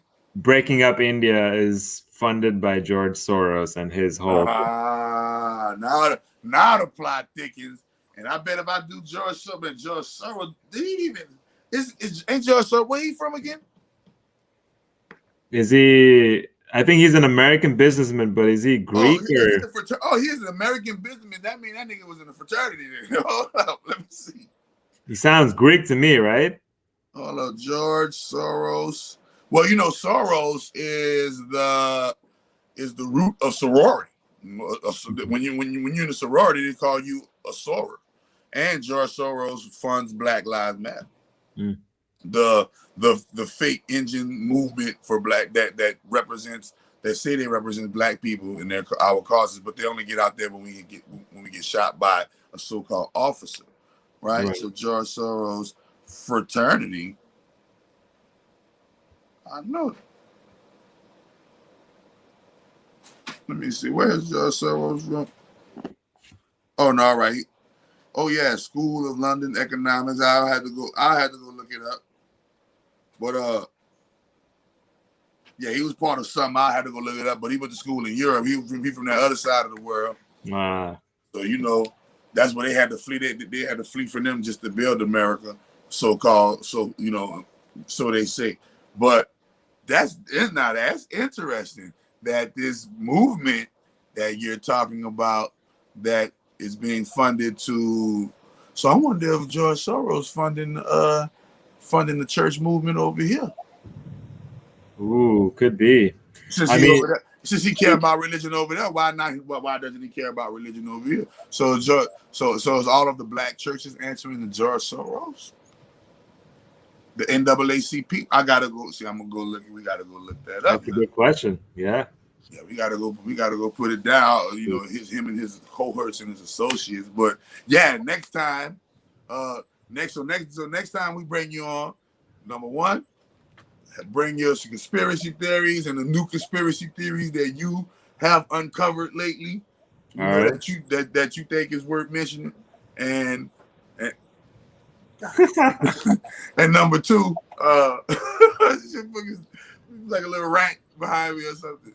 And number two, make sure that you bring your educational mind to educate the people on, you know, whatever you want educated on, be it how to get their first $1 million, you know, how to do a trust fund, or tell us some rich shit, you know, come over here and come on, you know. So I'm getting you to come on the channel to teach us some rich shit, you know, Indian style, and you know, teach you how you were able to, you know, amass your millions Indian style, and then come with you know with your conspiracy mind. So we already know you behind the curtain and shit. You seeing behind the curtain and shit. Just how far you seeing it behind the curtain. That's the question. You know what I'm saying? So most definitely we got to dig into that. I ain't know George Soros was where India caused him have it. I know he was over here cutting up. He over here cutting up from Black Lives Matter to he playing a role over there too. Crazy. So over here, so I wow. He probably behind the Taliban and all that shit. You never know. And the whole Taliban, Afghanistan going down to Taliban is all going to affect India. It's all going to further. Afghanistan was part of India. In 1800, the British broke it off, created its own country. Before that, this is all part of that 500-year occupation where the whole country's been divided in so many parts. But Afghanistan was part of India. It got divided, and now it's completely Muslim. It's completely like Islamic. And you'll see all on the outskirts of India, like everywhere on the outskirts of India, there's all Islamic. There's a different religion that's taken over the land, but it's all in the extremes of India. India is preserved. All the outsides is taken over by other religions. It's crazy. Crazy. That's and when you see it, the more you see it, you can see it's all one mind, one band, one sound, one consciousness, just operating in a different vehicle, man. Yeah, man. We're definitely gonna make sure that you come back on with those two things. All right. The new conspiracy that you uncovered, and whatever kind of knowledge, wisdom, understanding, and information, you won't give to the people. Like, you never know, you might want to tell us some cold-blooded Indian proverb type shit. I don't know, you know what I'm saying? Like, whatever you want to do, we're gonna do that. We're gonna get that in there, man. So, all right, I got your word that you're gonna be coming back. You know what I mean? For sure. I'm gonna try to get him in here every month. I'm gonna try to get him in here every month, y'all. But he be busy, so I'm gonna try to get him in there every month and see what happens and see how we can get it popping, man. Thank you for dropping in. For sure, brother. Love and abundance. Love gang, you already know. Love gang, man. We already know. Infinite love, eternal truth, peace, wave to you. And yeah, man, have a good one. So, man. Oh damn, yeah, he lit. So they cut this little punky, you little punky brewster, you little punky brewster. So anyway, I'm gonna dig into this. We're gonna dig into this. We're gonna go in there. We're gonna go in. But yeah, man, new daddy in his drink. You hear me? I'm a father. Well, my fault, man. Listen, so, man, I'm gonna give you, man, my free birth journey, bro. That was amazing. It was scary. It was the most scariest time of my whole entire life, but it was the most amazing time of my whole entire life at the same damn time of my whole entire life. I don't know if that just makes sense. It was the most amazing time of my whole entire life at the same time, the scariest time of my whole entire life, while at the same time, it was just, man, if you can put watching your woman give a natural birth in words, now you understand what God is. There ain't no words in actually delivering your own child as a man. If you're a man, especially a black man who is aspiring to make sure that your child doesn't become a victim of this vaccine agenda, of this program destroy black children agenda, of these agendas to completely emasculate the black male diaspora, then you sleep if you don't recognize these agendas first and foremost. Let's get that clear. You sleep if you don't recognize these agendas. But if you're a black man that doesn't want these agendas to be perpetrated upon you, then you are going to have to devise ways and mechanisms to wean yourself off of needing the system for your livelihood. You're going to have to find a way to move off of the 9-to-5 plantation. I'm talking to all my black 9 to 5 plantation people, not the plantation owners. Because you're not a plantation owner if you are black. Trust me, you ain't owning no plantation if you black. I saw a video, but yeah, if you are a black man, number one, master yourself and become a black god. After you become a black god, build you a empire unit family structure,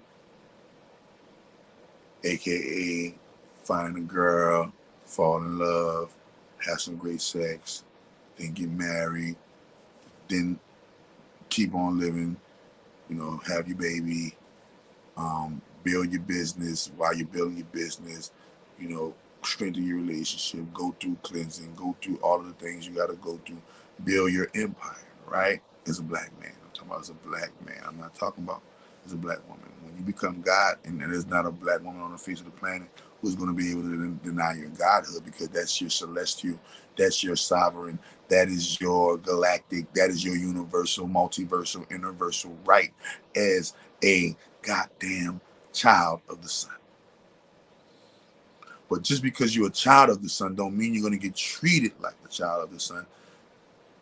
In order for you to get treated like the child of the sun, you got to start shining like a motherfucking sun. You got to start shining. You got to start being the most high.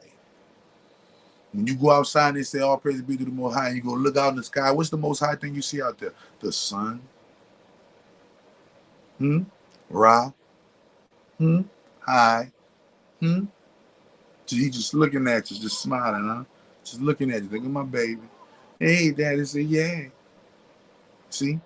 So in the end, when it's all said and done, what are you doing to tap into the most high within you? What are you? Hey, my baby. That's my, y'all hear? I'm a daddy. I'm a daddy. Ooh, ooh, ooh, ooh, ooh, ooh. I'm gonna be like best father in the world. Like I planned this whole thing from beginning all the way to end to now, nigga. And it's love it when the plan come together. But what are you going to do to bring about a shine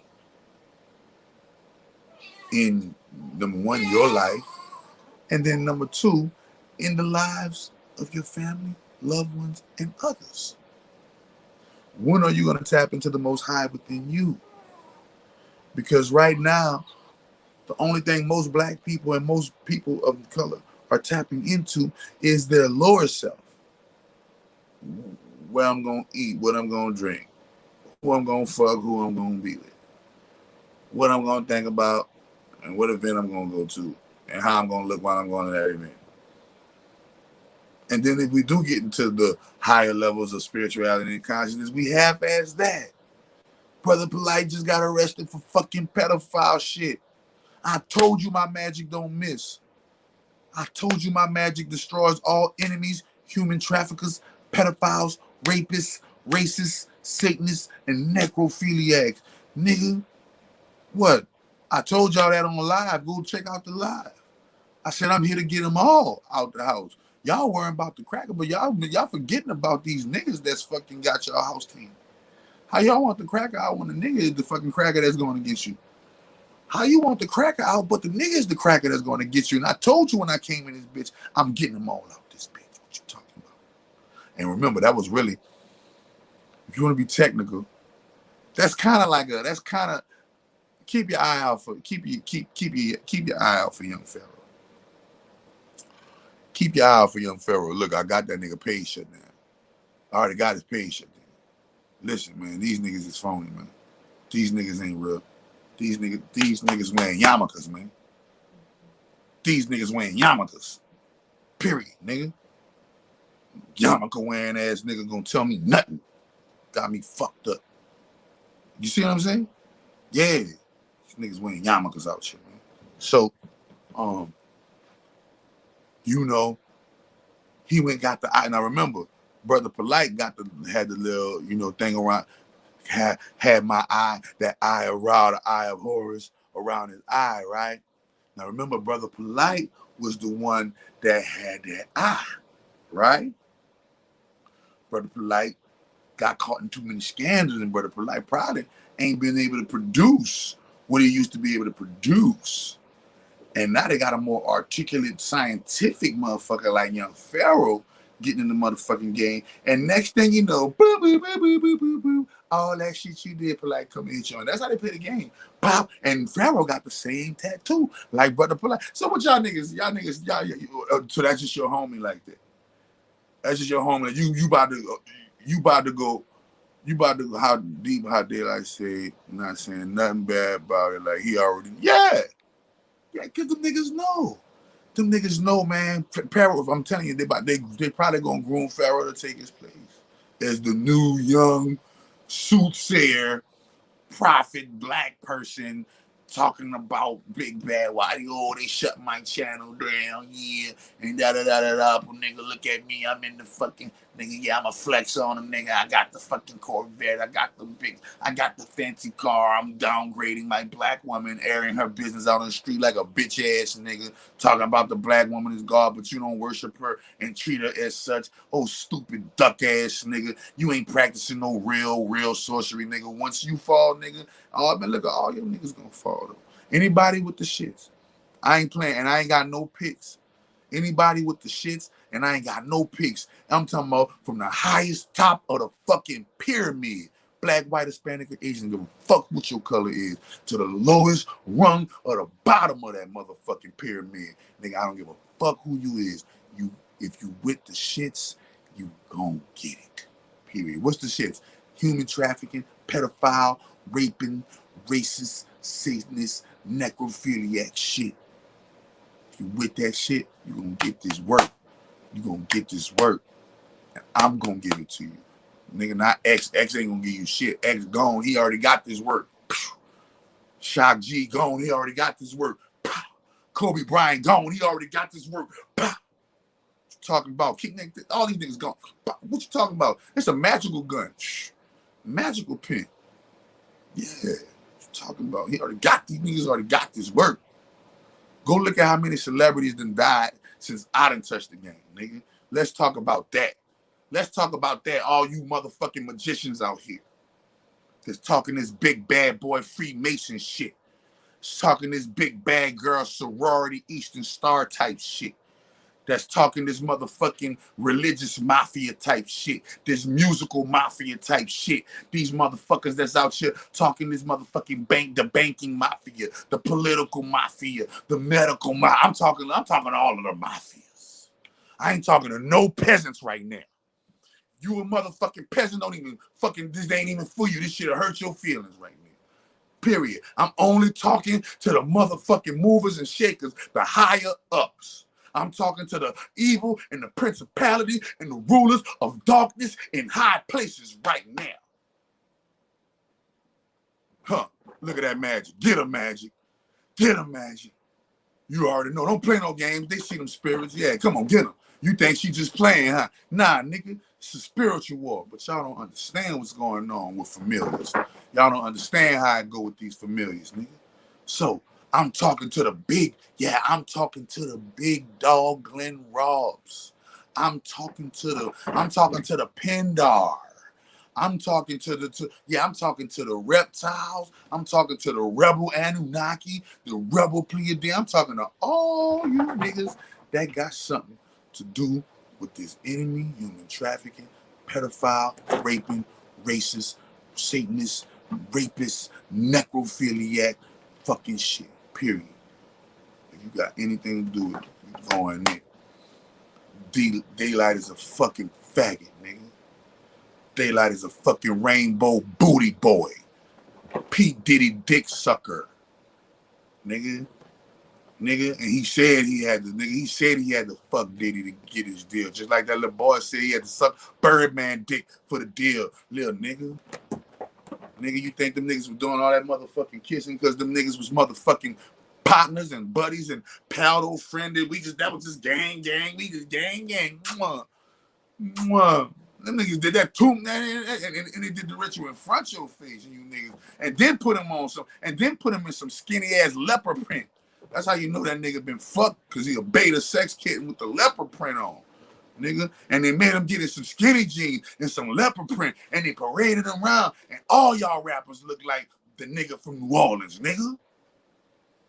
Nigga, that been our culture, nigga. Tattoos in the face, nigga. Why? Because we Native American. I'm Choctaw Chippewa, nigga. It's in our fucking genes.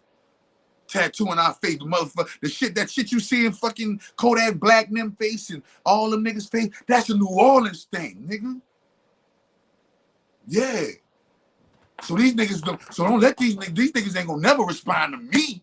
They gonna respond to all them motherfucking niggas. They ain't gonna respond to me. They gonna sit their duck ass down when it come to this motherfucking high sorcerer, nigga. Yeah. So, yeah, I peeped the play. You know, when one get removed, the other one get replaced. You already know that. I said it. When one get removed, the other one get replaced. Y'all don't understand what I'm saying, but they do. That's how it go. And nigga, the sacrifice don't stop, and it don't continue, and it don't continue, nigga. The sacrifice don't stop, but it don't continue. Y'all don't understand my play. That's why these niggas don't understand what I say. That's why when I came on there and told y'all the great grand holy mother has presented herself and personified herself in the person of Emerald Gold Miracle Marie Dunbar, my daughter. I told you Rashad Jamal is a Freemason bitch ass nigga. He is a Freemason rainbow booty boy. That's what I think about Rashad Jamal. Pharaoh is a rainbow booty boy. Nigga, he's a Donald Trump dick cocksucker. Fuck you mean, Negro? Who else? What are you talking about? What are you talking about? If these niggas ain't got nothing outside of YouTube, they guilty until proven innocent. I don't play that innocent till proven guilty shit. You see the nigga get shot on the camera and he's still innocent till proven guilty. You just see the nigga with the gun shoot the nigga on the camera. Nigga on live, you see the nigga kill the nigga on live and he still gotta go get arraigned in court. Innocent until proven guilty. No, nigga, we're gonna reverse that shit, nigga. I'm retrograde, nigga. Guilty until proven innocent in this new earth, in this new heaven. You gonna have to prove that you innocent, nigga. You feel me? No, nigga, Rashad Jamal is a fucking agent, nigga. He was in the picture. I just showed y'all the picture. I can show y'all the receipts. And don't have me get receipts on that nigga. I'll go on his phone and get them receipts right quick on that duckhead looking, on that little duckhead little nigga, man. That nigga ain't talking about nothing but Freemasonry. That nigga ain't talking about shit y'all ain't hear before. Y'all ain't all the shit they saying. Y'all already heard it before. Y'all look at y'all ain't look at the shit I'm saying. Y'all ain't hear that before. Y'all ain't hear none of them niggas saying none of this shit I'm saying. You ain't never hear Rashad Jamal say that nigga Pharaoh is a fucking wizard who practices witchcraft and sorcery, and he's misleading y'all through that fucking same old vehicle they been misleading black folk with whenever they start waking up. They always put a token Negro. Whenever you niggas start waking up, they always put a token Negro in front of you niggas' faces to distract y'all so this nigga could do the same old song, dance, and trick while the motherfucking, while he get away with y'all fucking bag. Dr. Umar did it to y'all. Pharaoh did it to y'all. Sarnetta did it to y'all. Motherfucking all these niggas did that shit to y'all. Fucking you name it. All a nigga gotta do is intellectually masturbate and you motherfuckers gonna bust a nut all over the fucking place because a nigga says the substance of the molecules add up to melanin and the black woman is God. Nigga, that don't mean shit. Nigga, where's your fruit to show that the black woman is God? Where's your fucking temple built to the black woman? How the fuck you walking around this bitch with motherfucking diamonds, gold, fucking chains and all this shit? The black woman is God, but she ain't got her temple. She ain't got her church. Where's the tenants? What is this black woman's God's name? What is this God's name? How does she look? Well, yeah, how can we meet her? The black woman is God. You worship her. Show me. Nigga, I am a servant and representative of the great grand holy mother. Nigga, I can show you. Nigga, come to this boot camp and get this work. You tripping. Talk about a school. I got a school already. Umar, move. You dead already. Pow, you dead already. I got a school. Next. Yeah, the chakras. I'm a chakra doctor. Bow, bow, bow. All y'all niggas talk about chakras. Move. I am the chakra. I am the doctor of chakras, little bitch. Bow, bow, bow, bow, bow, bow, bow. Move. Oh. I'm selling CMAR, bitch. I'm the creator of miracle food. Heal all cancer. Get your stupid out of the way. Bow, bow, bow, bow, bow, bow, bow, bow, bow, bow. Bitch, look, I'm Bruce Lee in this shit. Watch this here. Look, watch this here. Yeah. Oh, yeah. Oh, I just had me a baby. Nah, bitch. I free bird, nigga.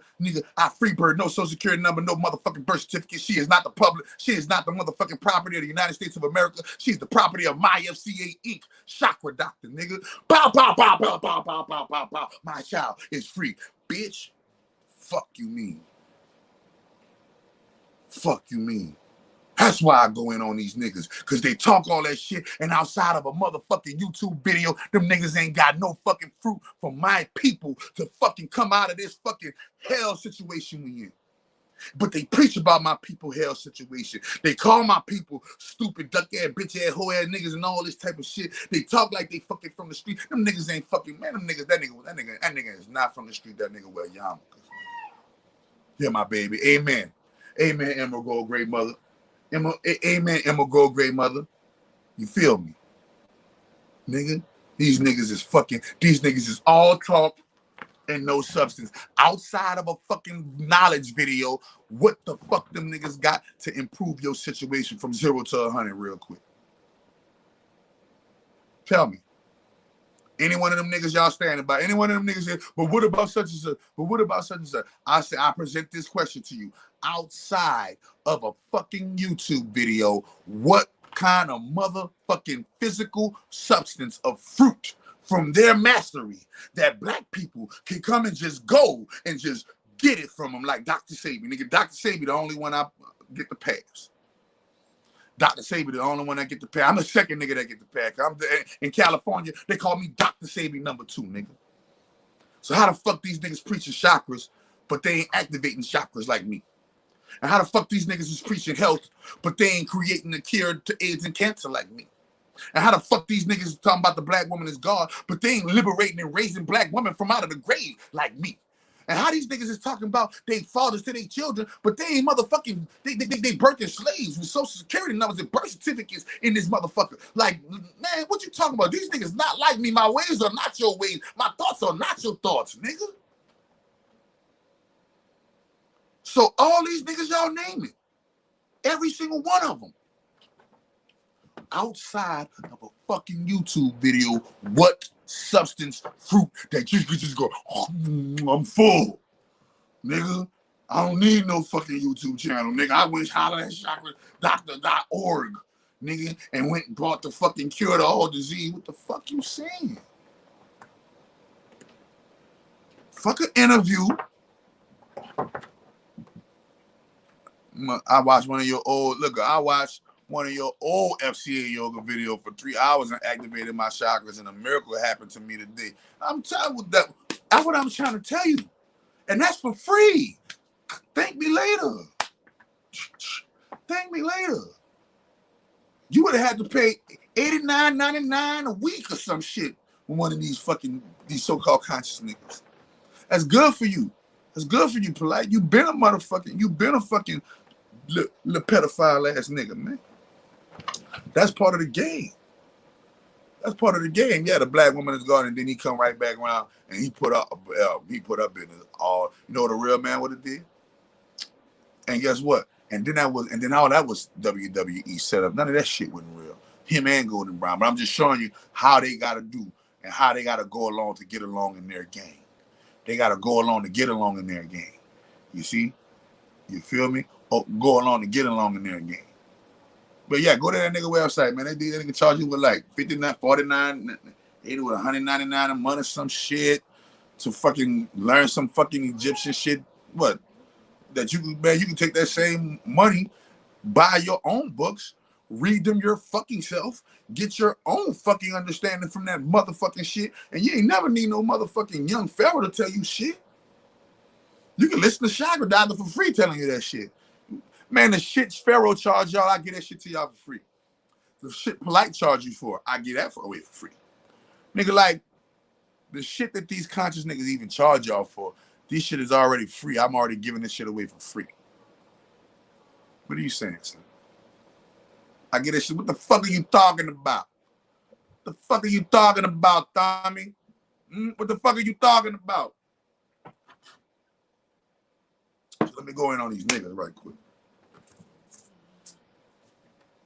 Let me go in on these niggas right quick. All them niggas in the Rainbow Booty Boy Get Along, Go Along and Get Along Club. You feel me? Nigga, if you niggas ain't putting in no fucking spiritual work, don't throw up that, don't come at me with that spiritual game. Don't look good.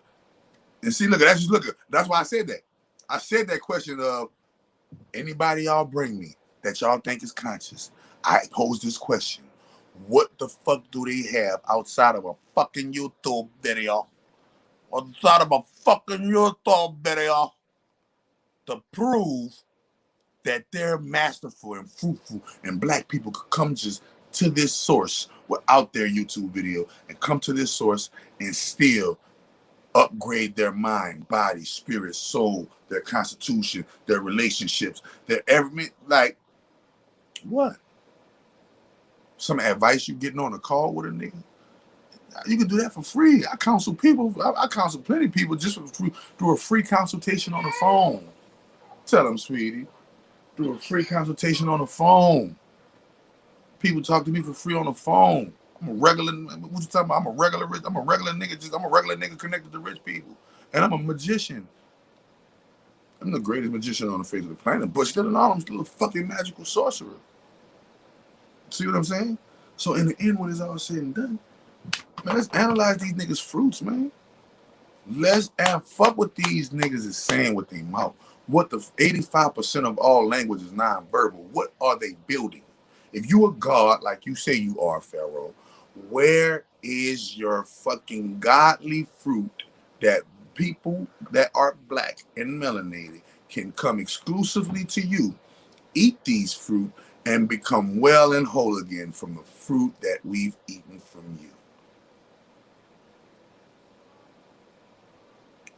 What business? How many entrepreneurs have you built, young Pharaoh? And if so, these entrepreneurs that you built, how old were they, and where are their businesses at now? Are they successful, or are they just something was a startup and they flop? How many people you got? How many people have you weaned off of drugs, Pharaoh, or any one of y'all? Huh? How have, and that's that's just another, Nick Cannon is just another funnel. Just another funnel. They all with the shits. They all with the shits. Get a house. Always climbing everywhere. They all with the shits. And I'm gonna show you. They all with the goal. Man, listen, man. Them niggas, bro. These niggas is WWE. These niggas is wrestlers. These niggas is WWE black conscious wrestling. They're using the same formula that they do on wrestling, and you just applying it to consciousness. Off your money. That's the whole purpose that make. That's the whole purpose that make. Oh, look, I don't know how many people gonna watch this, but I guarantee you, all these people y'all bringing to me, y'all probably done did some kind of donation to their campaign. And dog, you should feel stupid as a motherfucker, because what have they done for you with your own money? No, man, I'm in the trenches, really doing the shit that they tell y'all. Look at this nigga Umar, ready? This nigga Umar getting donations for a school to train black boys, and I've been having my school open since 2017 in Cali, and the motherfucker is online, meaning you don't have to travel to me to get the schooling. Huh? Talk about a school, nigga. $750. You say you had $750 in fucking donations from. You could have came to the South with that $750, opened up your school. The majority of people who gonna come to your school to the Black Marcus Garvey Black Academy gonna be some niggas from the South anyway. Because that's where the most black people are at. The most black people are down south. The fuck you mean? How the fuck you get $750,000 worth of donations, Umar, and you don't come your black ass down south, cop you a piece of land for about 150 bands, and get you and cop you an acre or two, and build your fucking school from scratch?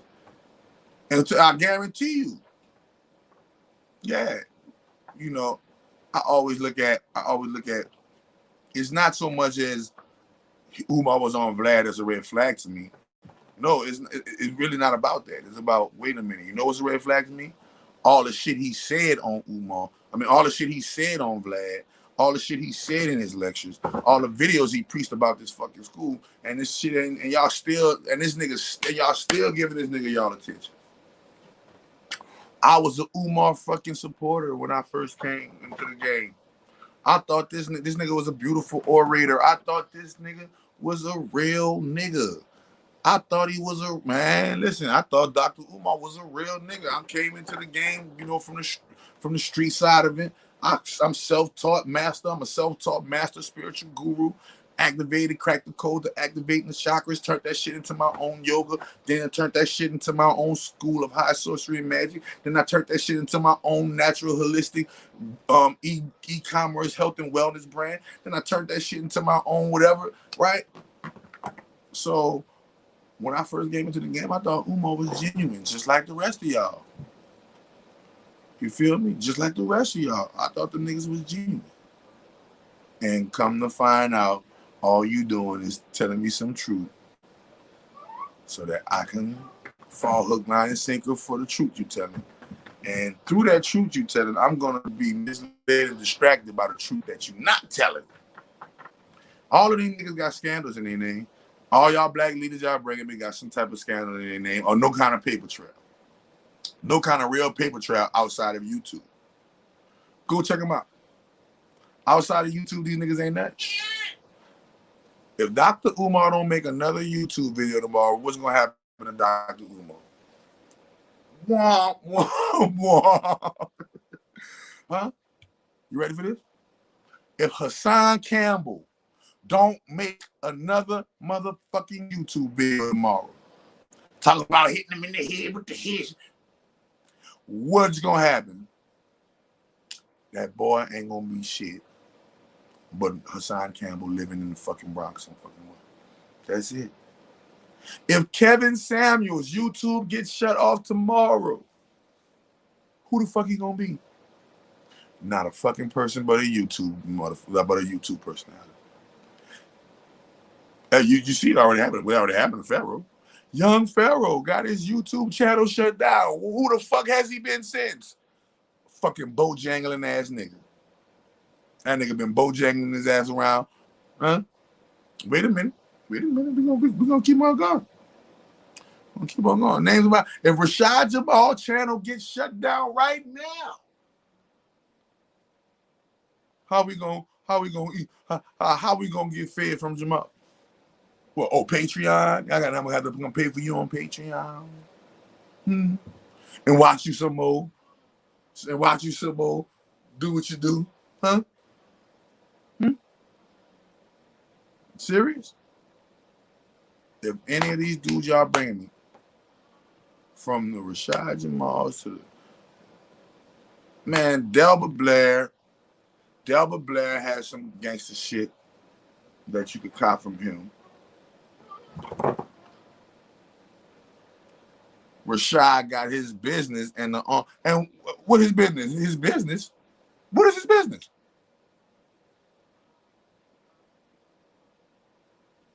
What about, you said Rashad got his business. Look at Rashad got his business. What is his business? And the online school of Cosmo Intelligence.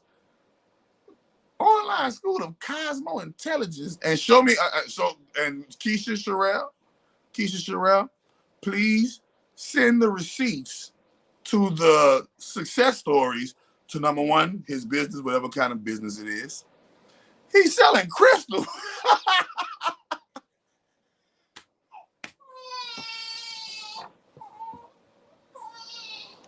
He's selling crystals.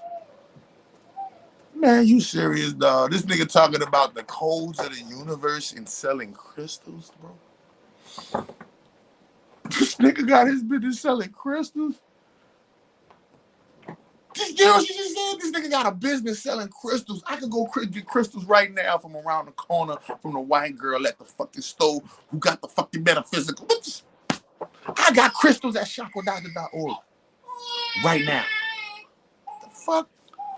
I sell crystal bread. Ain't shit. We selling crystals.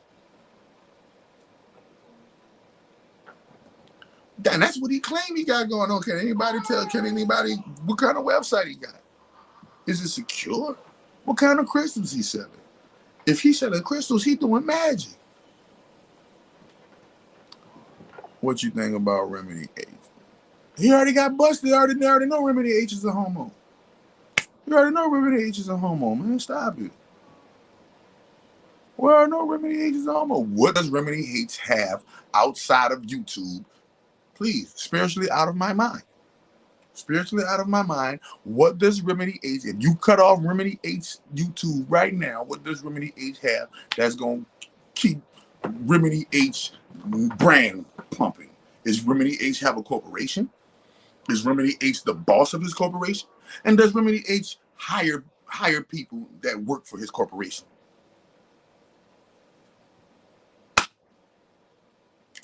And what is his corporation doing for humanity? If you are not acting out these fantastical words on your YouTube channel, do not fucking speak them to me. Because they are great words, but they're even greater when they're acted out. And I can see them.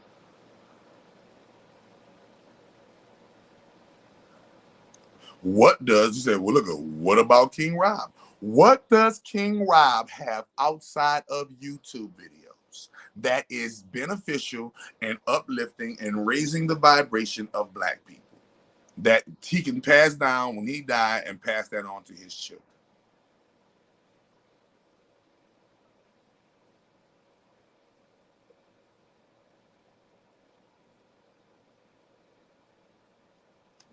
And I mean it, bro. I wish they had some more people like me. If they had one or two more me, the game will already be changed, took over, shut down, pressed together, run it over. Windows of heaven already be open. The new heaven and new earth already be here. We already have our new light bodies. The cabal will already be destroyed. Motherfucking the Illuminati, the fake Illuminati will already be exposed and disposed of. Exposed and disposed of. I repeat, exposed and disposed of. If they had two more me's on this motherfucker, what you talking about? And I'm not a YouTuber. See, look, are you ready for this? She said, out of all the YouTubers. But that's the thing. I'm not a YouTuber. These niggas got popping on YouTube videos. I got popping because I'm a fucking genius scientist, and my genius scientist ass makes YouTube videos. But if you shut down my YouTube page any day, time, tomorrow, whatever, guess what? You're gonna still see me on YouTube because I pay black men and I employ black men. I pay black men with YouTube channels that I think have integrity, and I pay these black men to market my brand. The fuck you mean? These niggas is talking about what? King Roberts and Mason Hunter act like the elite knocking our guys off. Man, stop it, man. These niggas is rainbow booty boys getting fucked in their ass for deals.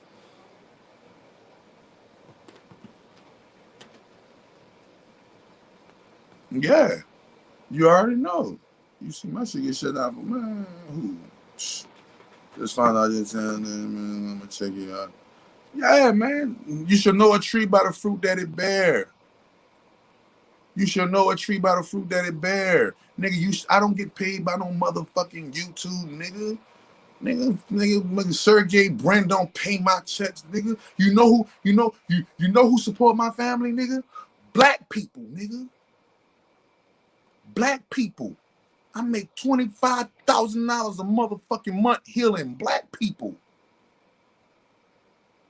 I make $25,000 a month healing black people, nigga. That's why I don't never need no YouTube partner. I'll never need to make a YouTube video, nigga. I'm always gonna be on YouTube. Fuck a nigga mean, man. Fuck a nigga mean. Period. Always sleep. Is it true evil jinns and spirits can be trapped in crystals? No, that is not true. That is a myth. But evil intentions, energy, and magic can be programmed into crystals and given to people, and bad things happen to them like that. So, for instance, if I take an innocent child and I murder that innocent child and let the blood spill all over my crystals, put some negative energy on it, and then lay up there, wash the crystals off, and wrap them up and sell them to your black ass, guess what you just bought?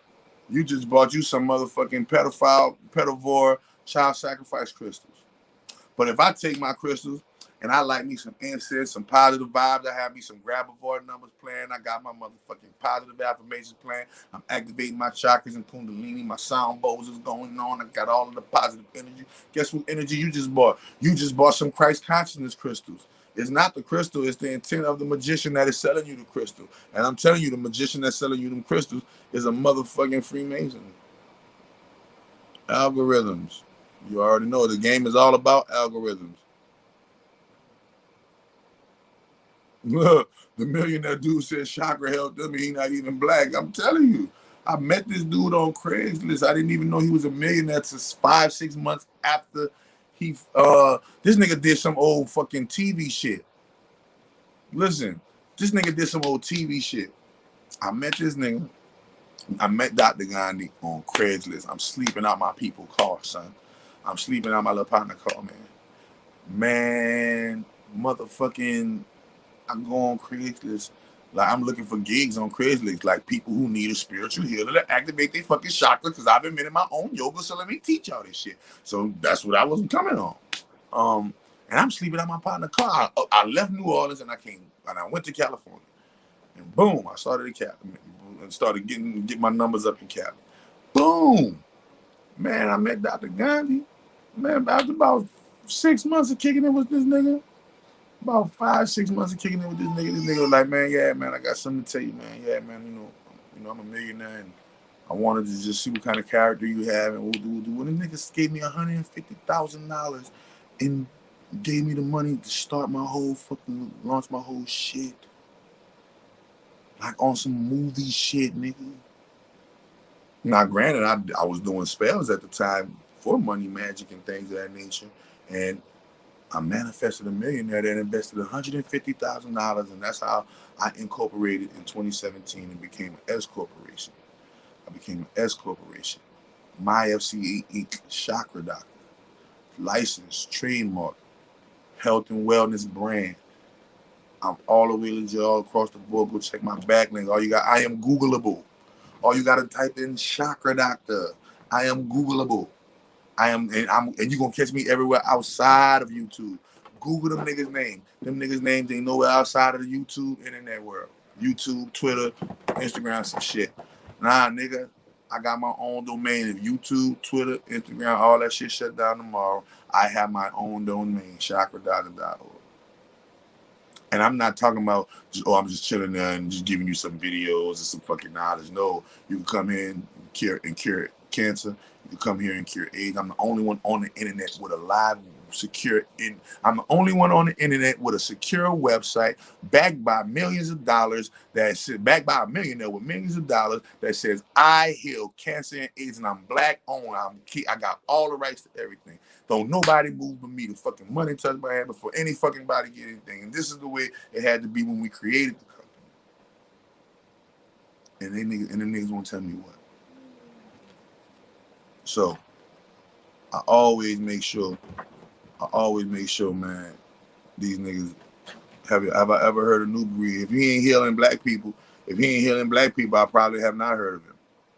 Have I ever heard of New Breed? If he ain't healing black people, I heal black people. If them niggas ain't healing black people, they killing black people. So if them niggas ain't healing black people, man, I probably haven't heard of them. would the affirmation Bible start my magic journey? How you figured that one out? What made you think that? Yeah, that is true. The affirmation Bible is how I get people to start on a magical journey. It is every affirmation is infused with archangel magic. Every affirmation is infused with numerology and angel numbers. So archangel magic, numerology, angel numbers, and the houses of the zodiac. That's what this magic. That's what the affirmation Bible is. And so the affirmation Bible magic goes like this: you roll the 20-sided dice, get your roll the 20-sided dice once, get your affirmation. Roll the 20-sided dice again, and get your. I'm sorry. Roll the 20-sided dice once, get your affirmation page. Roll the 20-sided dice again, get your affirmation, and then whatever affirmation you get to activate the angel, to activate the archangel, the house of the zodiac, and that angel number, you write that affirmation 200 times. It takes about an hour to write 200 affirmations if you're focused and due diligent, like me. All right, and so you write that affirmation 200 times. I guarantee you, before you get to the 200 affirmation 200, you will feel that power of that archangel and all of the properties of the angel number and the house of the zodiac. Yep. So that is the entry. That is that's called my Train Your Brain program. And I do train your brain magic with people to show people that a few affirmations can literally rewire your mind to positivity. I was doing research listening to you. Oh my God! Wow. Yeah. Oh, so much more. Wait a minute. Period. The fuck cognitive. I heard a number. I've heard a new breed. He follows Christ. He follows Christ. Man. Is he walking? I don't care if he follows Christ. If he follows Christ, what kind of Christ moves he making? What kind of Christ moves he making? Is he healing the sick? Is he feeding the poor? Is he telling truth to power? I'm talking about real power with real millions of dollars who could really fuck his whole life up. Is he telling the truth to them niggas? Is he fucking going along? What are you talking about? What kind of structures have he built? What kind of people have he healed? What kind of fucking women have he raised up out of their grave? Huh? How many black women have he turned into entrepreneurs? I turn black women into entrepreneurs. I turn black men. I employ black men and black women. I employ black men and black women, and I got my Indian brother to help me heal black people. You feel me? Word of the day, Googleable. Yes, man, somebody said word of the day. That's my wife. I got that from my wife. My wife, the Capricorn. I can't coin that one. That's my wife, the Capricorn. She brought that to the game, and she's strong, y'all. Ooh, Lord, she healing up right now, but she's strong. Free birth, her first child ever. Free birth, my first child ever. And I delivered her baby. She said, "Babe, I want you to be my midwife." I'm like, bet. Like, bet. What you talking about? I was built for this. I ain't got to do no research. All I got to do is just. And then right at the end, like the fourth quarter was 5 minutes left, and we was down by like 3. I started panicking, like, "Babe, you sure it's gonna be straight?" She's like, "Man, you better go in there and talk to great mother. Get your fucking mind right and get back in the game so we can come out and stretch and get this fucking touchdown." And yeah, I went got my pep talk from the great grand holy mother. I went back in and we knocked the stretch out. Miracle gold, emerald gold, nigga came through. And I delivered my baby. And there she go. And I delivered my baby. And I swear to God, and get louder after the affirmation in your tongue. Yeah, and it works. Somebody said, yeah, and it works. Yep, that affirmation Bible worked like a charm. I promise you. The affirmation Bible works like a fucking charm. Oh, my baby. Come here. My baby. Come here, bring my baby. So I'm going to show you a whole lot. Bring it over here. Oh, honey. Oh, my honey bunny. Come here, my honey bunny. Oh, my bunny. Mama, look at my honey bunny. I delivered her. Yeah, that's my baby. Baby. Oh, don't play no game with my honey. Daddy, I am daddy of the year. You ain't gonna see these niggas doing lives with their children, lives with their newborns. You tripping, man. So everything on your channel free. Hey, my baby. Look at she has it. My baby. It says, so everything on your channel free. Drop something so we can hop back on here tomorrow and tell you what happened. Oh, yeah. I told you, go to my website. Go to my website, go to my website, hit the FCA Yoga tab. Remember, I am a Chakra Doctor. The reason why I'm a Chakra Doctor is because I invented my own yoga. The name of that yoga is called FCA Yoga. It is literally, I'm the only person on the planet alive that has invented a yoga, and I'm still alive. Every yoga that's ever been invented, all of the inventors of those yogas are dead and gone. So literally, I'm the only person alive that can lay claim to his own yoga. Literally. All right. Go to my website, chakradoctor.org, that you see at the bottom of your screen right here. When you go to chakradoctor.org, click on the FCA Yoga tab. Matter of fact, you ain't got to do that. Go into the link in the description. It's going to say FCA Yoga Guided Meditation. Go into the link in the description. It's going to say FCA Yoga Guided Meditation, and you're going to be able to listen to that guided meditation and activate all 29 of your chakras for free. And that is a wonderful kick-ass meditation. And I remember that's how I became Chakra Doctor, through that meditation right there. So yeah, he just talk about the Bible. He stuck then. He only talk about the Bible. If he only talk about the Bible, that nigga's an agent. I could talk about the Bible and way more.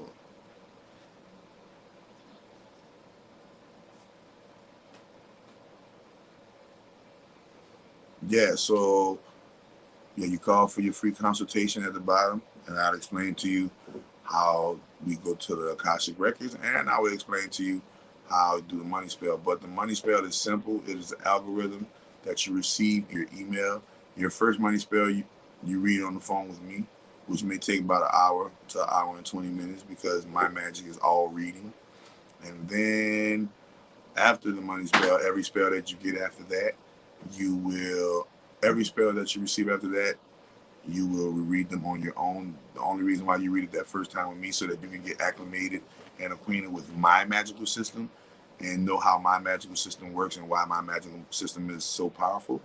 And then after that, it will be up to you to read all of the other spells you receive after that. But even if you don't read them, they still will work simply because of how powerful the spell is. But you reading them basically confirms it and solidifies it in your spirit and gives you faith and hope that all of these things are going to happen for you in your life. You like my baby. You got IG, yes. Hey, y'all go follow my IG, Chakra Doctor _ CHAKRADOCTOR _ and that's, you'll see my logo, my Chakra Doctor logo that you see in this corner right here. You're gonna see that logo. Click on that. Yeah, watch one of his old FCA yoga videos for 3 hours and activating my chakras, and a miracle happened today. Yeah, see, I'm glad, man.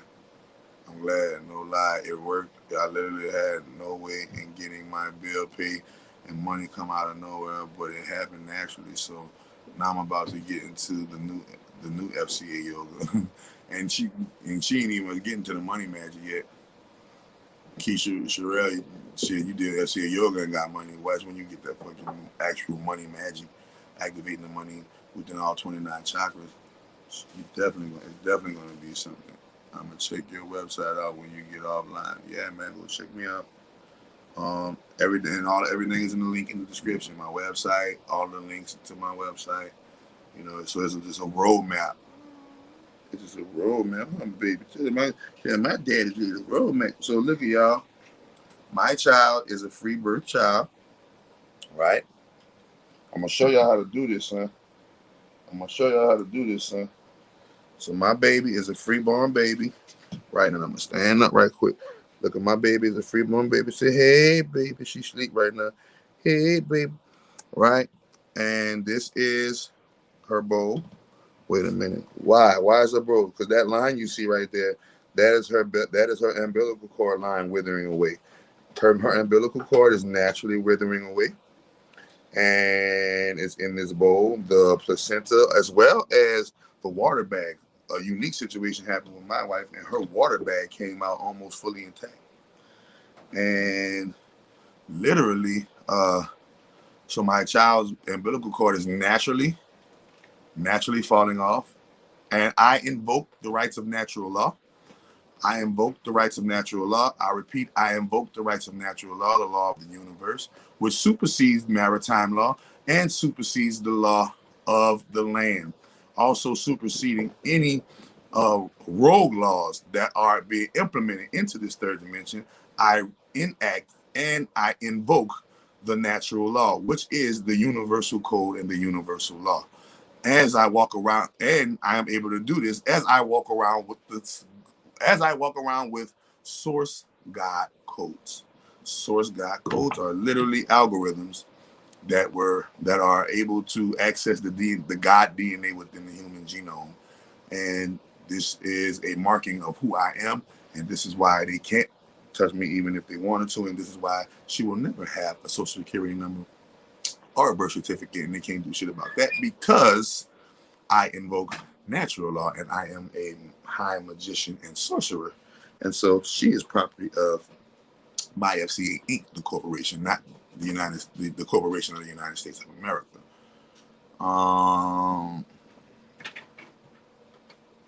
Yeah, check it out. Check me out tonight. I want everything you got to offer. Please do, man.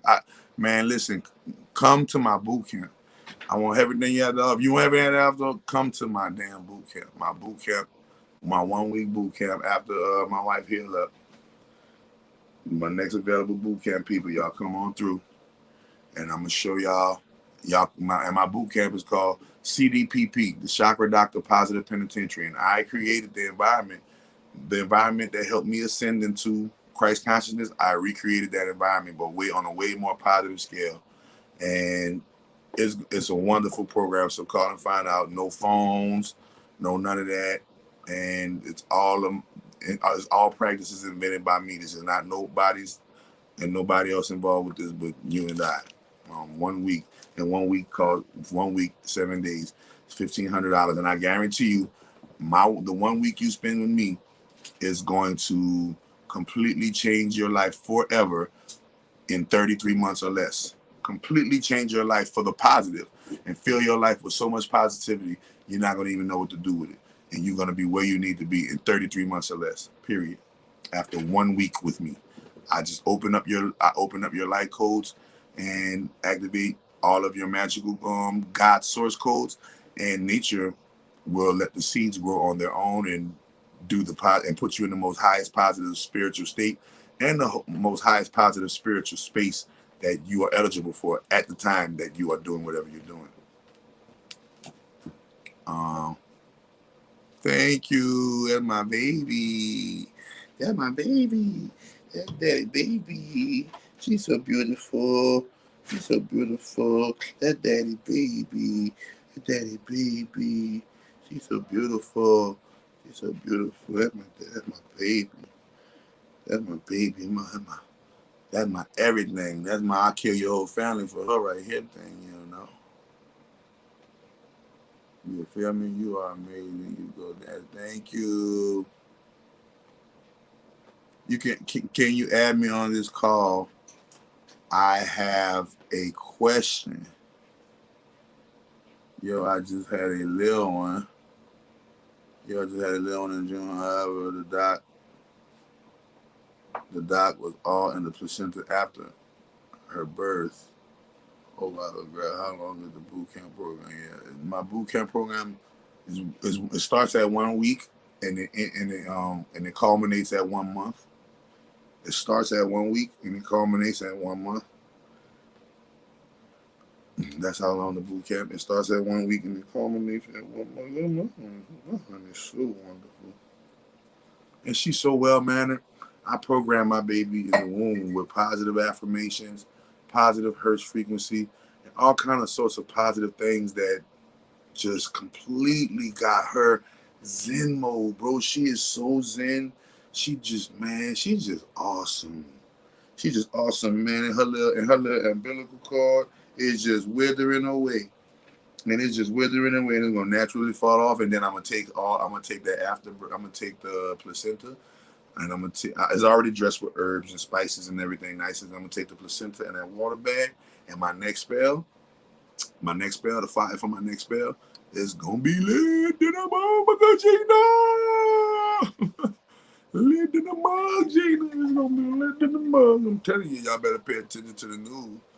Y'all better pay attention to somebody who I just did a spell and yeah, Brother Polite, stupid duckhead, just got busted for pedophilia. I told you that. Yeah, I just did a spell, got Brother Polite busted, man. That's crazy. Damn, Brother Polite, you got hit with the fucking wham bam. Thank you, man. What's my thoughts on Jesus and the Bible? Jesus and the Bible are stolen, plagiarized African spiritual scientific thought forms. The story of Jesus is a plagiarized story, and the Bible is a plagiarized, stolen book that is spliced from many African cultures and indigenous black cultures. That's what my thoughts are on Jesus in the Bible.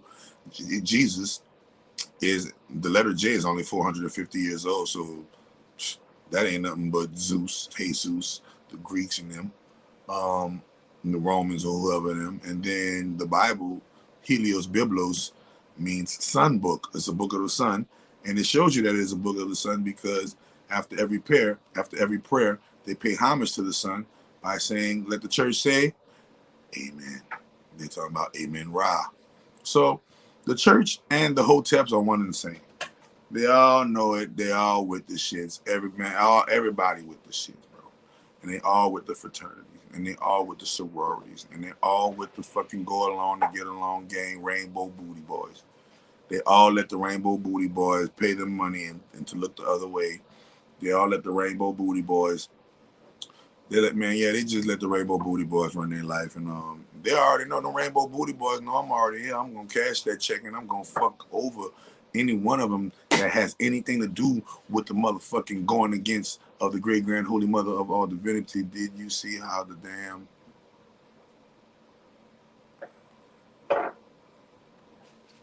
Yeah, they can't do that to me. Yeah, they can't do that to me. First and foremost, they wasn't no gods or goddesses. If they were true God and they were true goddesses, the first thing they wouldn't have been doing, they wouldn't have been on the devil's TV. True gods and goddesses ain't never getting on Satan's, ain't about to get on Satan's tube in order to talk about the big bad, what big bad. Now, if they were talking about what thus said righteousness, then that's cool. But getting and pleading on the white boy's tube for what the white boy did you, first and foremost, if you were practicing true magic and sorcery, you'll never attract the police. The police ain't looking for real magical sorcerers because they are magical sorcerers. So they're not looking for their own kind. That's what you guys don't get. It's not about black or white. It's about those who know magic and those who fucking don't. Period. If you know magic, they're not going to fuck with you. Trust me. If you don't know magic, they're most likely going to fuck with you because you don't know. So that ignorance opens the door for them to fuck with you. So you missed a lot. You missed a lot. You got to go back and rewind. You missed a lot. Yeah, nah, man. So always remember that. They can't burst in my home because I invoke natural law, and natural law is universal, magical, high sorcery law. Therefore, I supersede the laws of men, women, and all of the laws of the land, all of the laws of the maritime law, and even the inner earth law. Even inner earth law doesn't supersede natural law. They show y'all that in the show Love Crab Country, they practice magic all day. Yeah. And it's called the Fraternal Order of Police. It is called the Fraternal Order of Police. Go look it up. And they practice magic and they're sorcerers. Huh? And they practice magic. Oh, let me get a view down here. Hey, there she go. Hey, there's a baby. There go the baby. Can you tell me how to do magic, big bro? Yeah. Yeah, I told you she be cutting up. She be cutting up. She sleeps. She dreaming. Her second day into the world, and she's dreaming, talking. And see, I'm telling you. Yeah, but they told you about them pandemic babies, boy. Nah, this is the great grand holy mother in the flesh. Y'all about to look. Y'all witnessing the key to completely turn the fucking matrix back into the natural habitat that it's supposed to be. Can you tell me how to do magic, big bro? Yes, I have a school. I have a school of magic and high sorcery. Literally. But it's not just a school of magic and high sorcery. It is a school of mastery. My school is dedicated to those who are trying to master themselves through magic and sorcery. So the majority of my students are people who already have their own everything going on. Their own students, their own this, their own that. But I also have students who don't have, who just beginning. It's just where you're at and where you want to begin, and that's going to be evaluated by the conversation that we have during the consultation. But you get your spell, and then after you get your spell, I go over the spell, and we start you from there. We start you with. I always start my students off, any student off, with money magic, because if you're going to truly practice magic, you're going to need money to buy the books. You're going to need money to buy the equipment. You're going to need money to go to the places. You're going to need money to dress up and dress up in the garb. You're going to need money to do spells and buy ingredients for spells. You're going to need money to practice real magic and sorcery. So therefore, I always give people money magic, because money magic is the gift that keeps on giving. Yeah, shit. Can you tell me something now?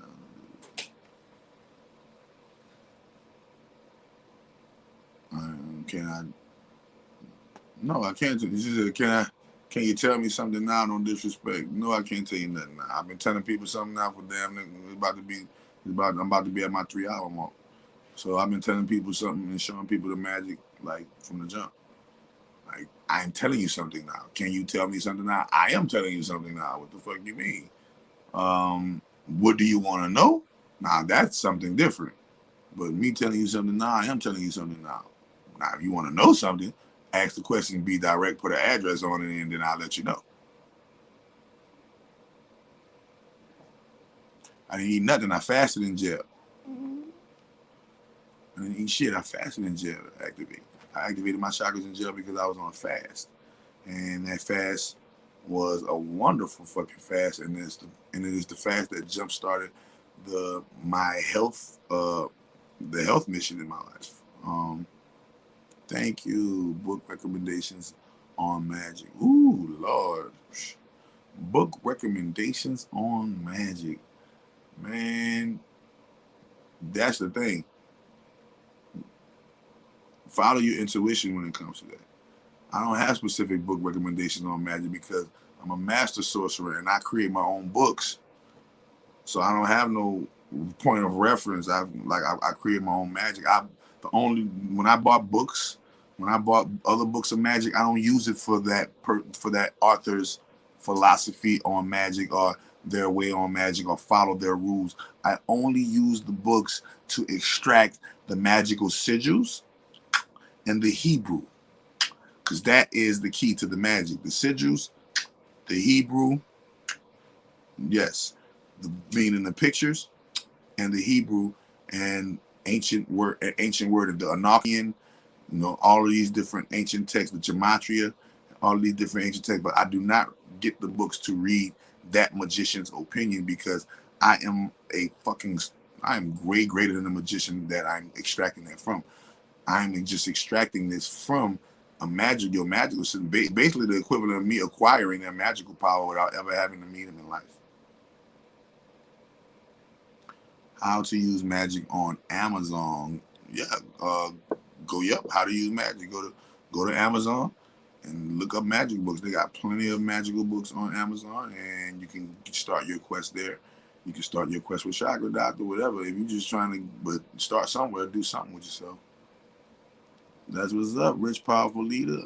Rich, powerful leader talking to a rich, powerful leader. I am a rich, powerful leader. Yeah, baby. My dad is a rich, powerful leader.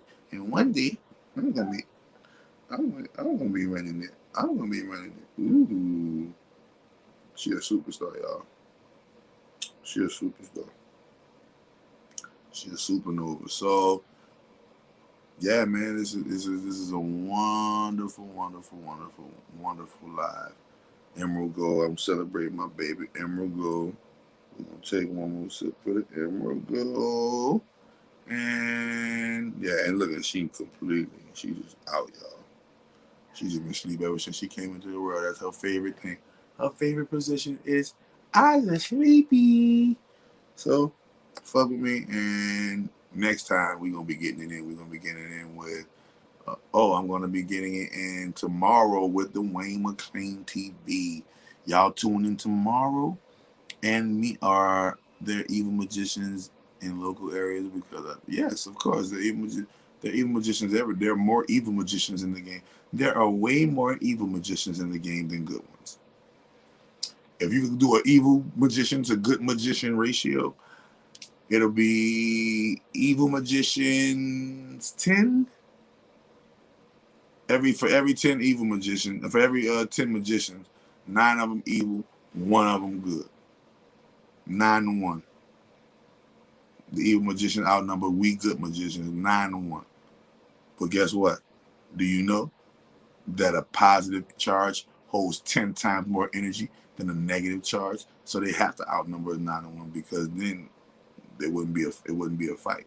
They can't have too many positive magicians, or the evil magicians wouldn't stand a chance. Yeah.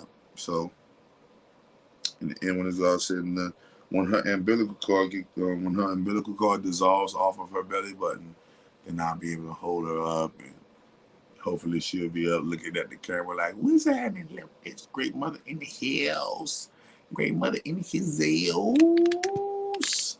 You feel me? So until tomorrow, me and Dwayne McClain about to get it in and bring that smoke for that ass. Today I had Millionaire, my business partner, my brother from another mother from India, come in and drop some millionaire bars.